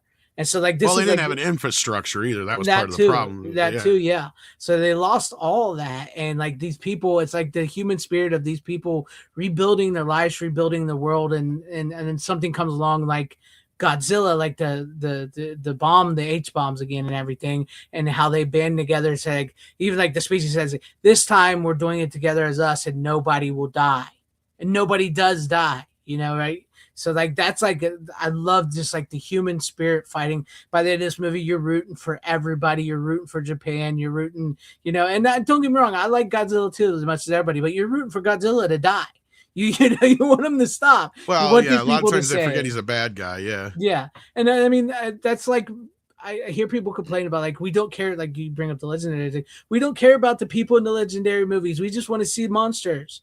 And I get the point here because like The only character I cared about actually died. Yeah, that sadly makes you rest in peace. Unfortunately, Yeah, but like she was a big part. Like that's why I said the heart of the movies just died. just lost them. Yeah, but like because that was the thing about the last two. I'm like when Kong with that kid, it's like that's the heart of those movies. Yeah. It is. It really is, and it's like what they do with those movies is like the monsters are the stars of those movies, and you want to see those, and you don't really.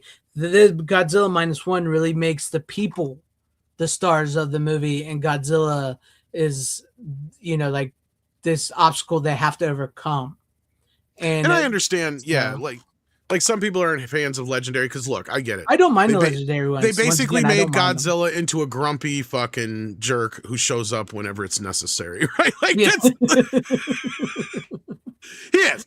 I'm not gonna lie. Yeah, he kind of becomes just grump. It's like, I gotta fucking deal with this shit. I'm fighting this time. Oh Christ. Yeah. I gotta do this deal with that again. stinky monkey. Yeah, King Kong, son of a bitch. Why don't you just throw shit in their face? Fucking drag my ass around and do this again. That was like some of my favorite parts of the last ones where Godzilla just decides he's gonna be like a cat and make his bed out of the fucking Superdome and shit, or not the Superdome, but the whatever fucking dome it is. Oh yeah, the Silverdome or something. Silverdome, yeah. Yeah. It's like, yeah, this is my bed. He's like a cat. That's where if he fits, he sits. Exactly. But no, I don't hate the legendary ones. My nephews, my little like you mentioned, my little nephews absolutely love the legendary. But you'll never show your nephews though the -1 until they're old enough, right? Like that's the 100%. Thing. Yeah, you're like okay, you like those. You want to see this Godzilla now that you're 14. So yeah. So like my brother's kids love the MonsterVerse, and that's what I love about them too. Is it's bringing in the younger generation, and this is one thing I was one of the first to kind of notice on the ground because I didn't like the second Godzilla movie either. I didn't, and we were asked what we thought about the first one. Yeah, 24. The first one's half of a good movie. Yeah, it is. It's half of a good one. The other half sucks. Once Bryan Cranston leaves the story, the whole point of the story just kind of falters. Because like I loved the idea of the concept of that the government knew about this all this time and they were trying to keep it under wraps. That aspect of the story is something kind of new that has never really been done in the Godzilla verse before. Right. So that aspect of it is cool. And that's kind of the part they kind of carried on through the Monarch company. But then the problem with it is they've rewrote the script a little bit and kind of made Monarch this thing that's always been in the background. And I don't necessarily have a big problem with that.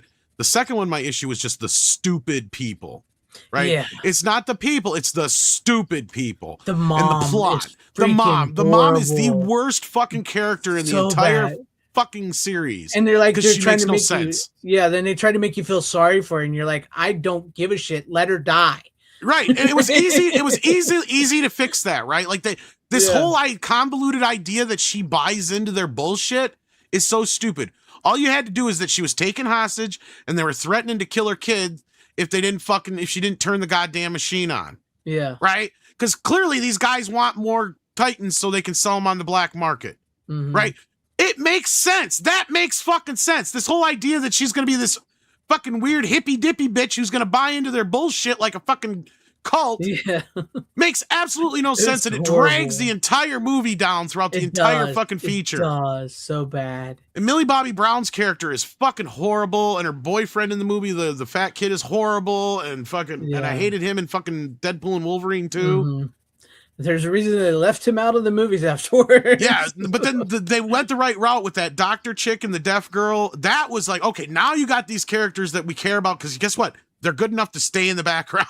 Yeah. And the little girl's good because then you got him with Kong, and Kong can protect the little girl, and that you care, right? Mhm. Like, that's what you need. You need some heart. You need something Yeah, why we you give a need shit. something- yeah, you need a little something like that. Yeah.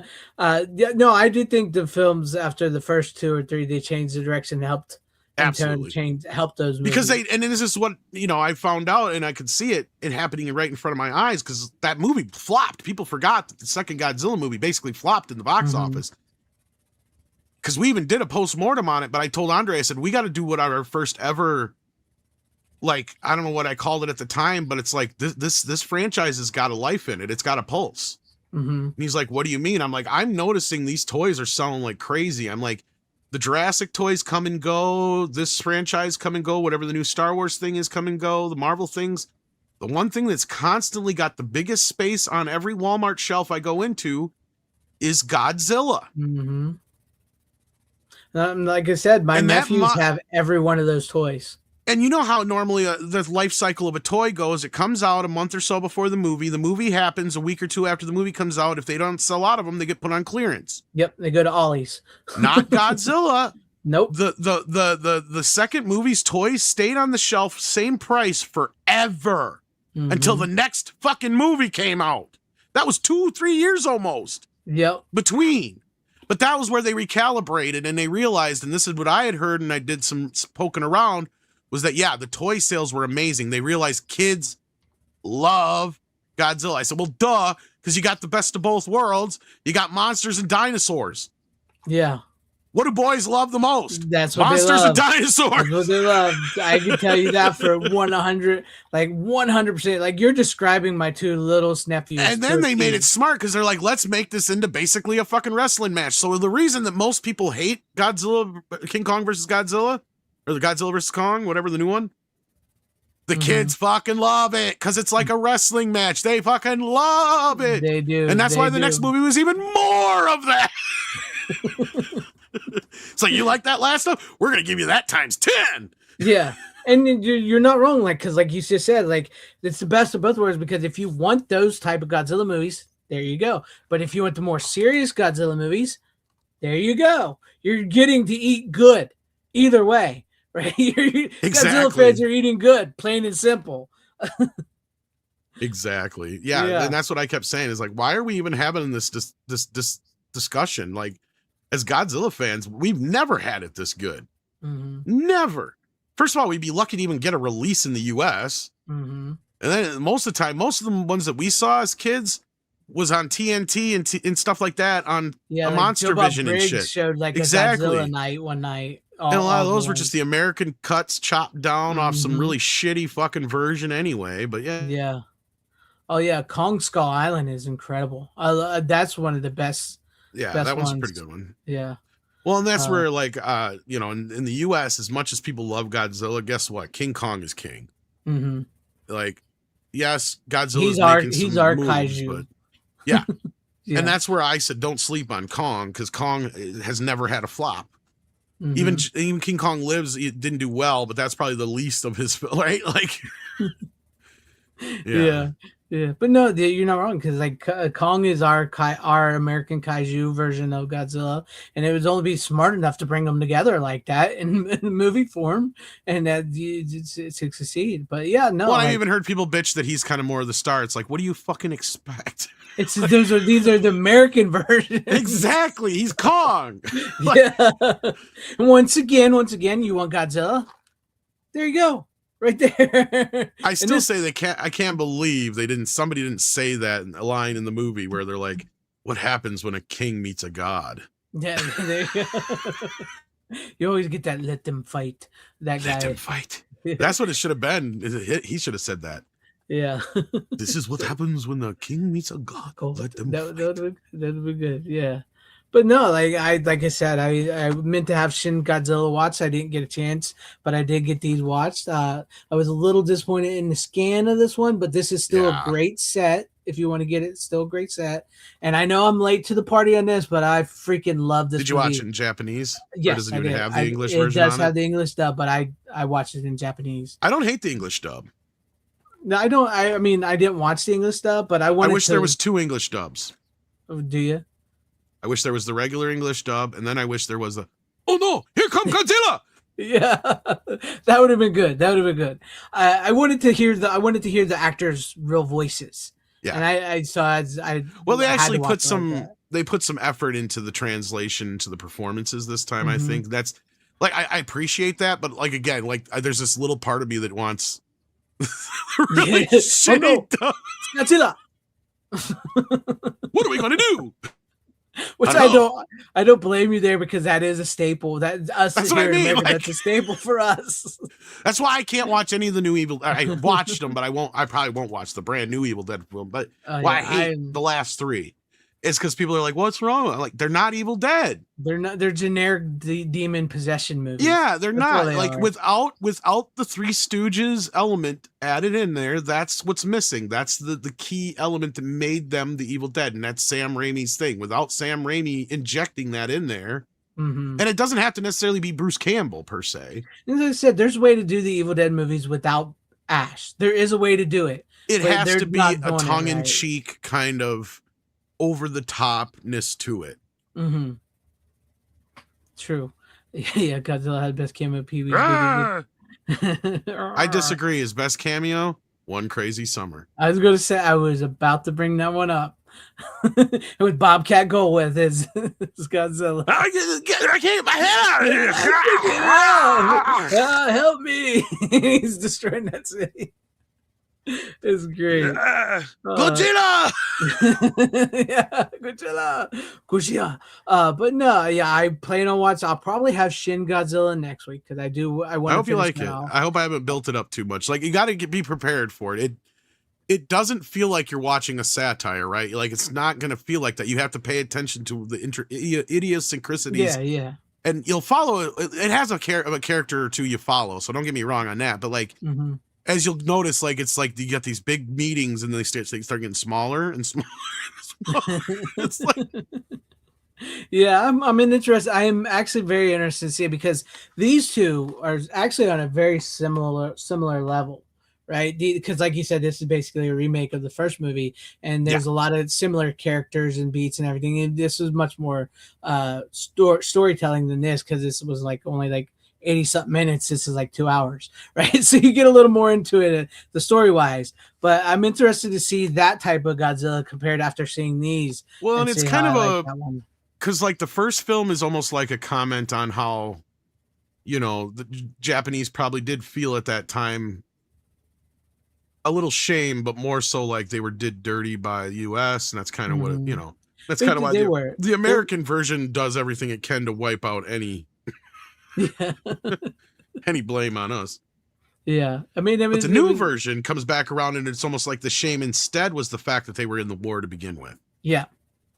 Right. Like that's the whole thing. Like clearly they were in the wrong, and that's where the main character is kind of portraying that through his whole protest of the war in a way. He's ashamed of not going through with his duties. He's ashamed of what his duties were. He has his PTSD and stuff like that, and so he feels like he's nothing, like he's not meant Well, Barry, to live. that's kind of what I'm actually getting at in a way. Is this kind of them? The movie is almost kind of in a way admitting that they did bad and wrong with, and Godzilla was kind of yeah, it was their them paying for their sin. Their punishment.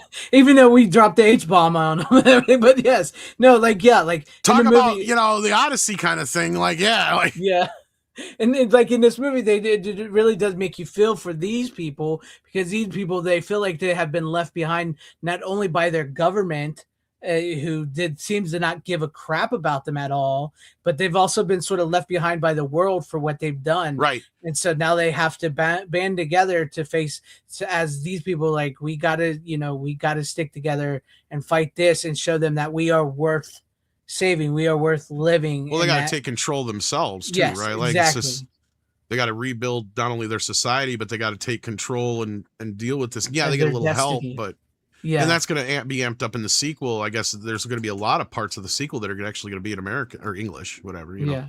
because the Americans help a lot, I guess, in the sequel. So, Which I'm very interested to see. so that's where I -1. kind of see more and more now, where it is kind of more of we're paying for our sins of even being a part of that. Mm-hmm. Almost like yeah, we called the bomb upon ourselves by doing that to begin with, and then our Godzilla is the ultimate, you know, Yeah, he's the ultimate from what that. came from that whole thing, Yeah. right? Like, so they're finally taking back the blame is kind of what I'm getting at. But yeah, Mm-hmm. Mm-hmm. But yeah, I get what you're saying, Brian, about the Evil Dead full on body horror, but it still does sort of have some of that slapstick in it, and that Yeah. movie is just him. That's just them throwing everything they can at it just to make the movie. Because yeah. like I'm clearly, going by the second and beyond. Like those to me capture the tone. yeah. So once they made the second movie and they got money, they remade the first movie. That's what they wanted to do in the first place. Yeah. So Sam Raimi just has something about those films, and I'm sure people could mimic it. I just don't know, and that might be why they don't try. Is they just afraid they could never do it the same way. they just try to go too gory and too horror. Yeah, Not well, that's that the it thing can't- is, it's supposed to be gory, but it's supposed to be so over the top that it's hilarious, right? Yeah, Like, and it's not hilarious. no, like the opening Yeah. scene from RoboCop where, you know, the guy gets shot to shit and the guy's like, go get a paramedic. You know, it's like, what the fuck's a paramedic going to do at that point? Yeah. That is the Evil Dead, Yeah. right? Yes. And Like basically Ash seeing something that would normally make somebody shit their pants and going, oh, great. Now I got to deal with this. yeah. You know? Yes. It's true. It's true. I've heard that too on top of it, Funky. Like I've heard that it's not a very good movie at all. Period. It's like, I don't know, man.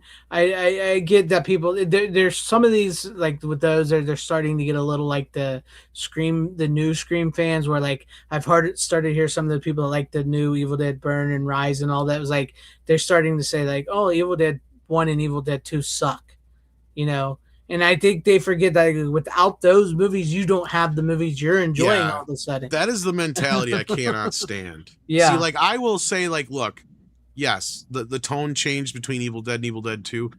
But I mean, there's an argument to be made as far as like, you know, they made that first movie, what, over like 2-3 years on weekends and shit. It wasn't even really a movie. Right? Yeah. Like, it's just barely just a him movie. throwing everything. And yes, it Yeah. was supposed to be more horror, and the first one is more horror than later on. But they were But they just trying to really throw it lean all into together. the goofiness that they kind of introduced through it being so cheap, right? Like that Mhm. was kind of they just said, fuck it, we're gonna own it. And that's kind of what made it what it was, right? And sometimes that's how these things become what they are, Mhm. right? Like sometimes, you know, the bug is the feature, you know? Yeah. Like here's a good example. Like, I don't know if you know the band Tommy James and the Shondells, you know, they sang Crimson and Clover and Mhm. Walking the Line and Yeah, I know them. Yeah. stuff like that. You know, their first big hit was Hanky Panky. Mm-hmm. They hate that fucking recording. Do you want to know why? Why? It was recorded in their fucking garage. They would give anything to have been able to re-record that song, but nobody wanted any other version than that version. Yeah. They've tried to do re-recordings of it, but everybody likes you can hear the fucking kick pedal in the goddamn thing. It's like, Yeah. it sounds like shit, but guess what? People love that, and that's why they fell in love with it. And you know what? That's kind of my point, is like the Evil Dead is that, right?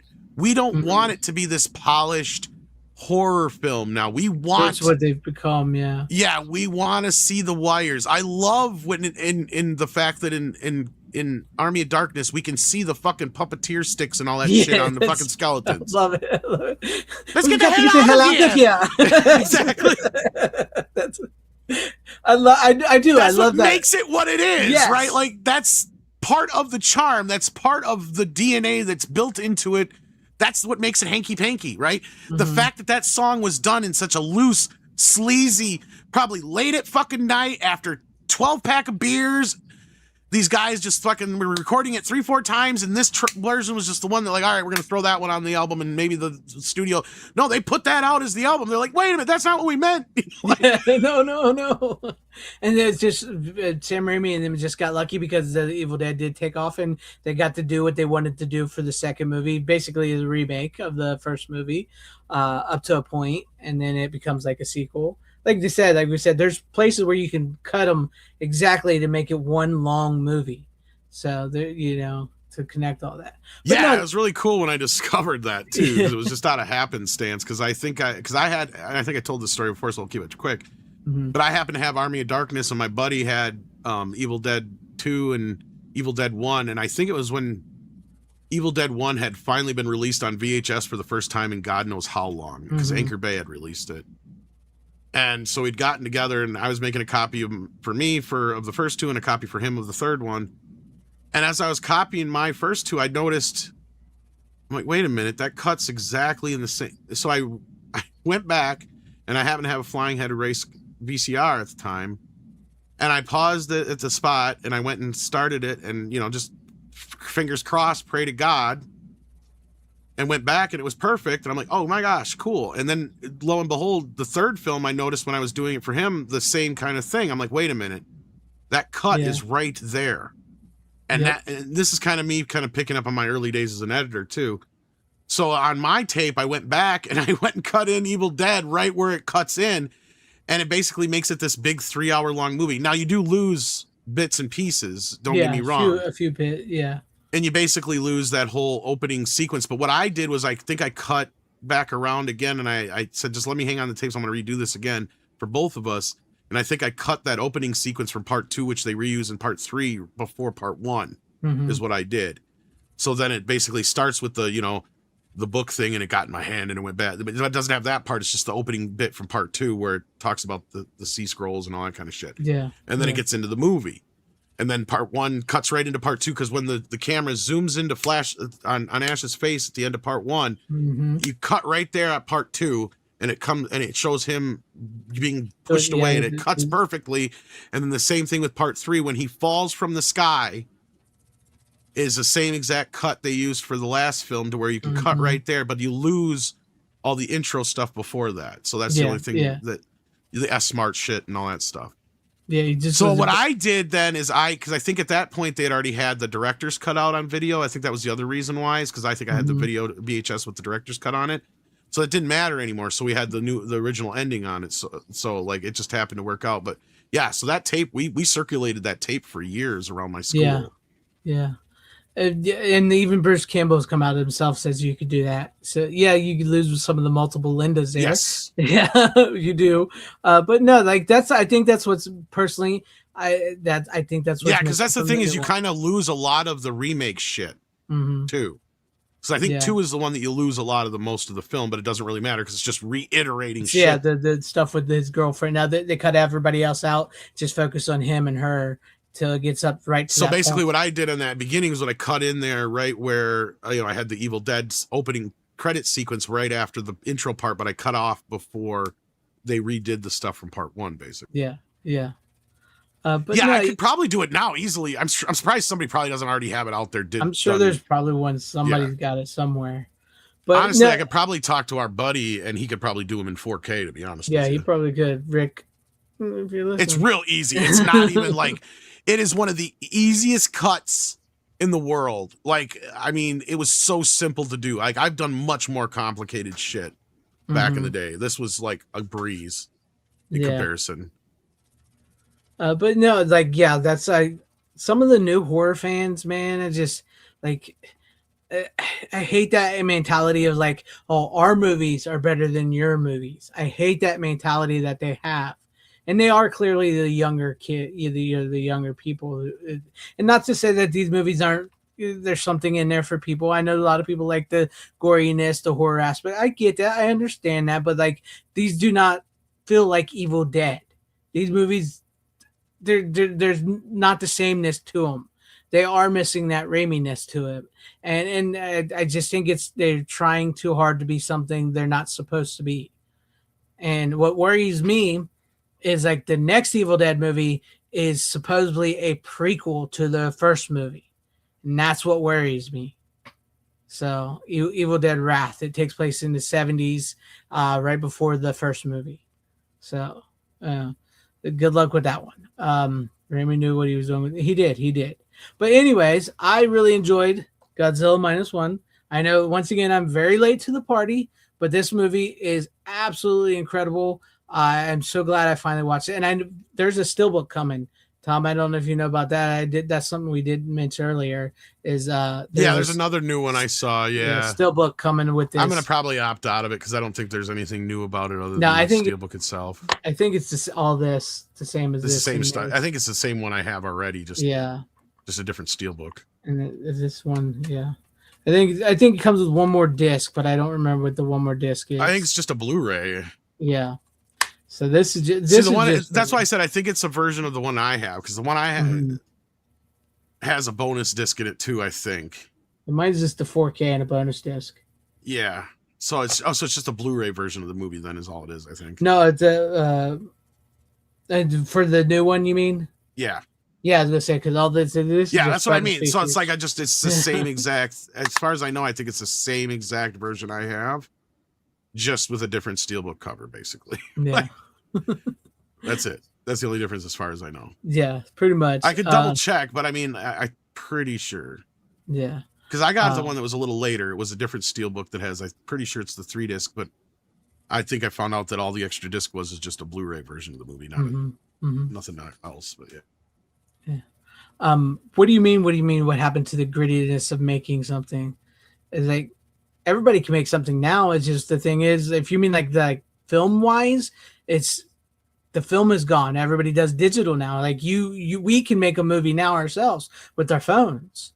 If you mean like down and dirty grittiness, it's like the times have changed. You know, I don't know what you mean by the grittiness. We've almost come back around to like, outside of a few things, like yes, they do still shoot in location and all that kind of stuff on some things, but it's almost like they shoot a lot more on studios and, you know, like the volume and in front of green screen now, so much like it's almost they've come back around to the old studio Hollywood when all the shit was shot on the back lot and the studio. Yeah. And that's why everything looks so goddamn fake, right? So. Yep. What's your favorite cut of Army of Darkness? Probably the theatrical. Yeah. It's got the best jokes in it. It does. I don't mind the director's cut, but I prefer the ending of the theatrical cut and everything. I actually like the ending of the director's cut better, but like the best lines are cut out of the director's cut. That's what I hate. I get what you're saying. Like, I mean, good, bad, I'm the one with the gun and shit like that is not in that and stuff like that. Yeah. Yeah.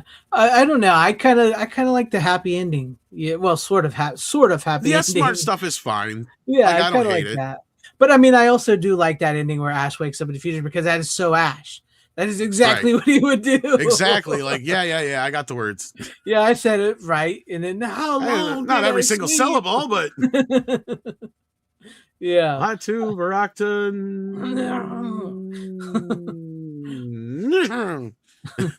Nickel. End. Something end. Yeah. It means something with a F for all budget and for being limited on what can do. Most people are still doing that. I mean, like you get the Kickstarters and people just pulling their money together to make movies. People are still doing it. It's just different. It's different now. A lot of that stuff winds up on YouTube or buried on streaming. Yeah. And if you get lucky enough, you get like Obsession, which was supposed to be a movie that he was going to put on YouTube, but if anything, we got too many. Right, like that's the problem. Like back then, like that was the thing. Is a movie like Evil Dead only got noticed because not everybody was making a fucking movie. Yeah, now everybody. You had to have at least a 16mm camera, better, decent sound equipment, you know, stuff like that. It had to at least reach a certain standard anyway. Yeah. And no, it never went away. It just got big. More people are doing like everybody can make a movie now. Yeah, everybody. Oh yeah, there's plenty out there. Trust me, there's tons of low budget indie shit out there. You just gotta look for it. It's not like it used to be because the studios don't go looking for it anymore. Like the shit that you just talked about, like with the YouTube guys, like Obsession. That's a rarity. Very rare. And he was actually going to release that on YouTube that movie on YouTube. Same thing, right? Yeah, Like, Backrooms. Yeah, before they were picked up by Blumhouse, which and of a lot course of they these get. guys. Yeah, go Oh, ahead. go ahead. No, I was Say gonna say. Go ahead, that- Tom. So they're not like Markiplier to where they have a crowd. Yeah. They don't have a huge crowd like him, and he did his all his own. That's all his. Like that's if you want to talk about the grittiness, Markiplier is that grittiest, truly. But he's only able to do that because he built an audience, right? Yeah, that's true. That's true. Though. If he just made that same movie without the audience, nobody would be talking about it. Mm-hmm. Right? You have to be as big as somebody like Critical Drinker or somebody like that to be able to do something and get some kind of notice behind it. Otherwise, you're going to be limited on what you can do. Yeah. Or you're going to have to find somebody who's going to give you the money to do it. But like I said, it's out there. YouTube, there's other places, a lot of these streamers that you can find all sorts of low budget fare. Trust me, it's there. Yeah. But no, they got to be, it's going to probably be, I don't know if we'll ever be able to have another Blair Witch or Clerks or Evil Dead ever again, or even like a Texas Chainsaw Massacre. I mean, yes, I mean, Obsession was made by, you know, non-Hollywood people, but it was also made through the Hollywood system, right? Like that's the thing. Like that's what I was saying. Like, yes, they did this themselves. They got the money. They made the movie, and they were going to release it on YouTube.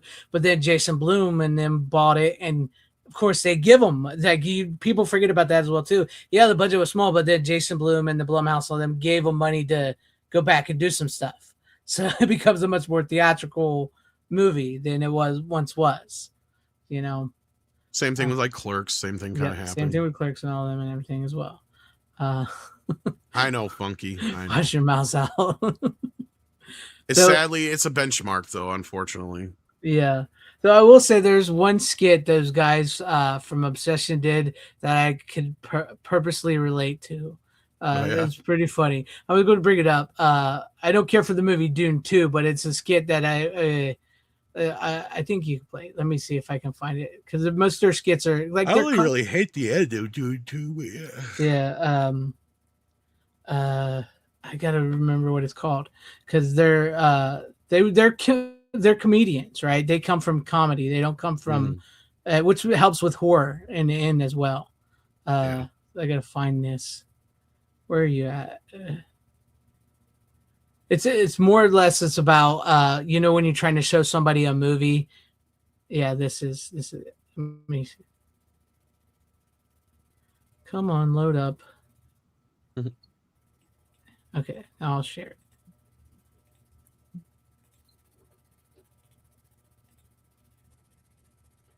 Okay. Have you seen the Doom popcorn bucket? Yeah, I have one. I use it for popcorn. I mean, That was yours? yeah. Oh. I gotta go to the bathroom, but you don't need to pause it. You don't give a fuck about this Get movie. out! You don't give a fuck about Get me. the hell out of the house, Whoa, whoa, Cooper!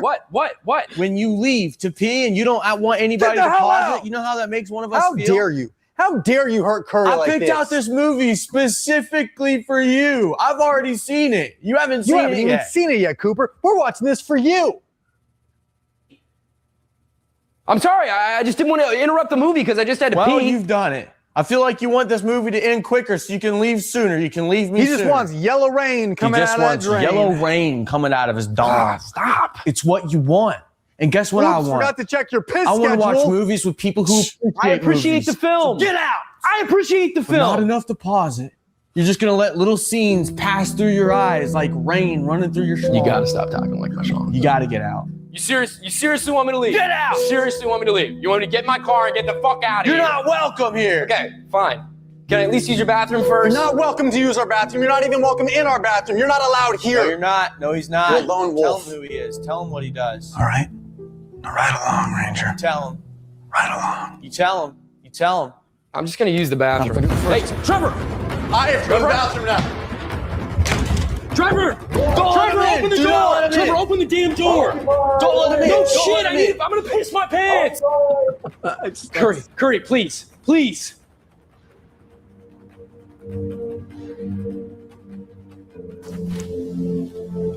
All you had to do was say pause it. Just pause it. I did pause it. I even went back a little bit just to make sure that we didn't miss anything. I already did that. Fuck it. Now look at you. You still pissed. Kiss myself. I just thought that was like when someone you purposely choose a movie for somebody to watch and they don't say pause it. I've been there. That does yeah. piss you off. Usually when it's a significant other, that's the really one. You know, like you Exactly, think yeah, that your girlfriend yeah. is gonna like it, and she's just like, no, Yeah, you, it's you like, don't have to stop pause it. Yeah, I just thought that was What the funny fuck because you mean I don't have to stop it? I mean, like, I think we can all relate to somebody who Yes. had done that with somebody before. Absolutely. Like, oh, you want to? I'm putting this in. I go ahead and watch it. I'll be back in a minute. No, Yeah, no, you just keep going. It's good. Yeah. No, love it's the part- fine. I don't think I'm missing anything. It's Yeah. good. He's like, I did pause it. I even went back 30 seconds just in case you didn't miss anything. Just to make sure you didn't miss anything. I thought that was because I was watching some of their. I had honestly never heard of them till the movie came out, and I went and watched some of their sketches that they do, and they're pretty funny. So they're not all great, but that one I thought was pretty funny because I think we can all relate to that as people who like movies and want to show people. So like you said, especially with like a significant other or something. Right. You know, yeah. Well, I just got a bit of weird news that's totally unrelated to this. Okay, go ahead. I don't know if this is certain or not, but I just noticed that Follow That Bird is getting a theatrical released in August. Mm. Movie doesn't even have a Blu-ray. Yeah. Does that mean we're finally going to get a 4K and a Blu-ray of that? You might now. Yes, I like that fucking movie. I don't give a shit. To me, it's the unofficial Muppet movie. It is an unofficial Muppet movie. Follow that Muppet. It is, Bird, I mean, sorry. I know what you're basically talking about. just like any other Muppet movie to me. It was a great fucking film. Yeah. And I got the crappy DVD that has been available for fucking 20 or 30 years now. It's like, give us a fucking Blu-ray. Even the streaming version is standard edition. It's standard def. But see, that's the thing is like, at least that movie you want to see is getting a theatrical release, Follow the Bird. But like, I'm pissed what they're doing with the X-Files movie. Like, yeah, that's fucked up. I heard about I'm that. pissed about that because like as an X-Files fan, and even though that movie wasn't the greatest, I would love to see how he reworked it. Well, they even changed the name of it and everything. What's the point of fucking spending the money on doing a 4K of it if you're not going to put it in theaters? Like that's usually why how they amortize the cost of these guys, because it is not cheap to do a 4K scan. Yeah, and they're not going to make as much money on just putting it direct to streaming. They're making pennies that way. Like they're probably writing it off that way, I guess. I don't fucking know. It's that, and that should definitely get a 4K release on a disc. That's ridiculous. But I mean, I would guess that the Big Bird, Follow That Bird movie has more appeal because like nobody much liked that X-Files movie. I'm surprised people even remember it, to be honest with you, because it's never gotten much love. It hasn't. And it almost felt like they just never wanted to like acknowledge it after a while, because Sesame Street never acknowledged like older stuff outside of certain like cartoon clips. But as far as like what was going on the main street at the time, like they wouldn't show stuff of people that weren't on there and stuff anymore. So like get to a point and some of those people just aren't even on the show anymore. So like, yeah, I don't know. And plus, you know, it was what 4 years before Jim Henson died. So you also have that. But yeah, to me, it's like an unofficial Muppet movie. It's in the same caliber as like Muppets Take Manhattan and all that stuff as far as the quality of the film. Yeah. You know, I thought it was well done. No, I remember seeing it. I remember enjoying it when I was growing up. I thought it was pretty good. It's all movie. And plus you get Kermit the Frog and all them in there. Yep. So I hold Kermit the Frog here. Yep. But I mean, I can understand that one. Because that, like I said, that has more broad appeal. But as an X-Files fan, I'm pissed. That has broad appeal. That has more. That was my point. That has much more broad appeal. I don't understand. Like, who the fuck watches Sesame Street anymore?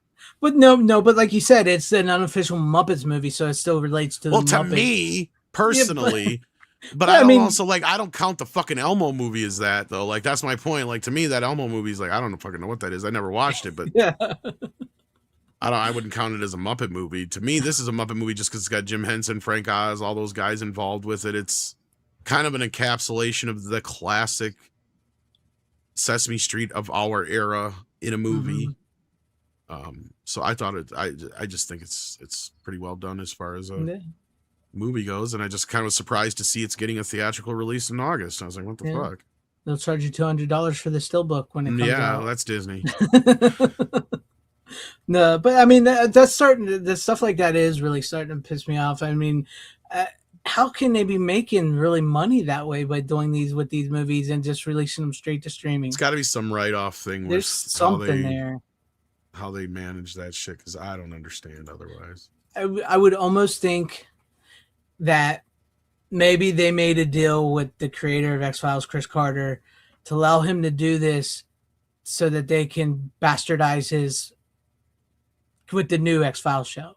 You know what I mean? Because it's being directed by the guy from Sinners and Maybe all that. So like, we'll let you rework this movie that you wanted to make it the way you wanted to. If you let us just do what we want to do with the X-Files. Not that Disney already owned it. They would have probably bought him out anyways, but you know what I mean? I don't know. Yeah. Anyways, but that, I mean, we managed to get the show 2 hours long, even with having so few titles this week. But you made me want to go buy that movie. I already forgot the name of it, from Lionsgate. I want to go Ulysses. get that. Ulysses and the other one. Oh, as Stone well. Age. Yeah. Stone Age. Yes, Stone Age. I haven't seen Ulysses and I haven't seen Stone Age in a very long time. Stone Age's a little pricey, yeah. So yeah, that's what Lionsgate Limited can be, a little pricey at times. I think it was like $27 just for the Blu-ray, I think. Yeah. Yeah. They did have the Muppets riding bikes together and Don't Follow Bird. Yeah. Oh no, that was the first Muppet movie. Or I thought that doesn't he walk past them? It was like Big Bird walks past them on the bike. In the one, because I know he did. He does the traveling where he walks and all that. The Muppets have cameos. I'm trying to remember. I know that. It's been a long time since I've seen. I saw it as a kid because it has almost every single Muppet that exists to that point, and Sesame Street character, I think. And the Sesame Street characters also made a cameo in Muppets Take Manhattan in the wedding scene. Isn't that a crossover? Part of the same. Kind of. Well, the thing is they're Henson Muppets, but the Children's Network or whatever it's called owns those characters. Actually, the only one that crosses over is Kermit. And the catch is, and most people will probably be surprised when they realize this, and they never thought about it before. When Kermit is on Sesame Street, he is only reporter Kermit. He is never just Kermit the Frog. It's always in his reporter uniform. That's part of the catch, and that's why no other Muppets ever. But I know they have cameos in that movie, but I'm trying to remember if they're riding bikes or not. Because I know they're riding bikes in the big bike riding scene is in Muppets Take Manhattan, I thought, or Muppet Caper, one of the two. Because they had Kermit riding a bike in the first movie, and everybody thought that was so neat that they had the whole group riding them in one of the next ones. I think it was Muppet Caper, maybe. But they might have been in that movie, too. It's hard to say. I'm trying to remember. It's been a few years since I've watched it. Not overall, Bryant. It's just they kept them separate so that Henson didn't have to deal with any... He was basically allowing them use of Kermit, but only in that form, kind of a thing. Yeah. Because they are two separate entities, yes, in that respect. But was only Kermit and Follow That Bird? I thought there was a couple other cameos. I thought Fozzie was in it too. No, Fozzie's not. But I thought, like I said, I'm trying to remember. I might be getting it crossed over with a couple of the other Muppet movies too. But yeah, either way, it still has the same kind of vibe to it. So that's what I like about it. But yeah, I guess. Great music too. Yeah, some cool cameos. It's got a lot of the cameos like a Muppet movie as well, right? Like you got Waylon Jennings and all that shit. It does feel like a Muppet movie. It really does. It has that feel to it. From what I remember, like I said, I haven't seen it since I was a kid, but it does have that feel to it. But it's also the way I remind people that the show used to revolve around Big Bird, not Elmo. Yeah, Elmo really did take over the Sesame Street and run the whole series, didn't he? He did. Fucking Elmo came in and took. And Elmo's in the movie, but he doesn't even have any lines. See, Elmo was around. He was just in the background as another one of the monsters, like Grover. Then he became the face. No, I don't think Fraggle Rock was ever connected to No, them. that was completely So completely separate. Yeah. Because HBO, I think, owned the rights to that. Yeah. All right. Well, thank you, Tom, and thank you to Yeah. everybody in the audience and everybody. I know at I was a home little watching. sidetracked there, but I mean, it gave us stuff to talk about because like we had so few movies, so it it gave just us happened to something catch talk my eye. I was like, huh, weird. Because it doesn't Yeah. even have a fucking Blu-ray. So Maybe does that mean you'll we're get finally one. going to get one? about. Maybe. Well, they have to, because I know that was the reason they couldn't do the Ernest thing, because nobody could locate a 35mm print, and the only version they had was the Blu-ray, and they didn't think that was good enough to show for the thing, for the Ernest Scared Stupid thing they were going to do. Yeah. Yeah. Which sucks. Which means you need to go back and start doing. I can't. Kino, are you listening? Fucking get in there in Disney and go, we want to release an Ernest box set. Yes. And get 100%. Cherry involved and get those guys in there and get the fucking thing together. Get all of the movies, the TV show, the specials. I'll pay $200 for that. Mm-hmm. You want my $200, Disney? Fuck your Mando shit. Give me the Ernest films Yeah. in 4K. Yep. Especially Ernest Scared Stupid. Yeah, especially the first 3 or 4. That's the main thing. Yes, Yeah. but yes. I'll take the rest. Yeah. And I'll even take the show. I'll take the show. Yeah, too, I buddy. do. I do want the show. Yeah. Yeah. Yeah. But hopefully one day, but it's typical Disney. Right. They'll edit it and just Well, put they it on only own streaming. some of them. That's the thing. That's why I Yeah, said they they'd have to don't get with what's his name? Something I forgot his first name. Something Yeah. Cherry. They don't have His the production Ernest out of company actually owns Africa and Ernest in the army. Pretty much everything post Ernest Rides Again, except for Ernest Slam Dunk Ernest, they do. Yeah. For some reason, they got involved on that one, probably because money. But yeah. Otherwise, they own the first 5 or whatever it is, and then post that, except for that one, and then. But fucking Ernest Saves Christmas. It's like they forget that movie exists. I know. I don't know why. That's a huge Christmas. I was going to say, and I movie. think that was the highest grossing of all of them, if I'm not mistaken.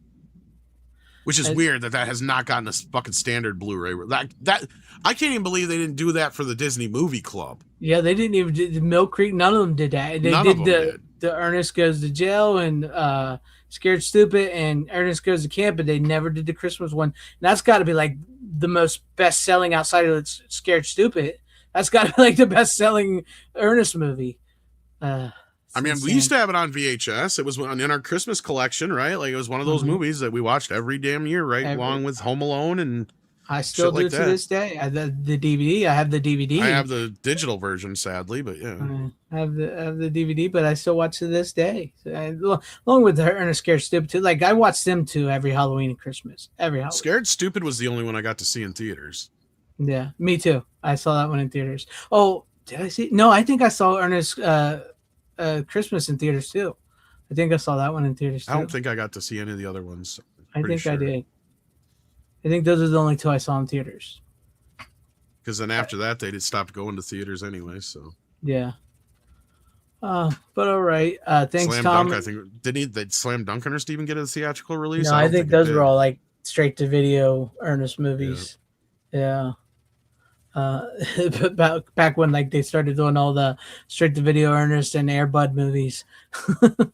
Barry, I basically have that collection, but in a DVD form. Mm-hmm.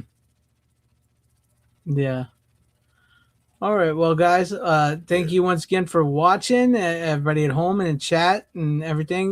Make sure you guys subscribe to Tom's new channel, Midnight Says After Dark 2, which I don't have the link up, but it is in the description. The link is in the description of the thing here. So make sure you guys subscribe there. And as always, I gotta do another video. I need to do videos too. I've just been swamped. I've been swamped and I have not had a chance to make videos. But I have recorded another interview and stuff like that, which I know those don't do big, but they're fun. So, but as always, you don't have to go home, but you can't stay here. How you doing?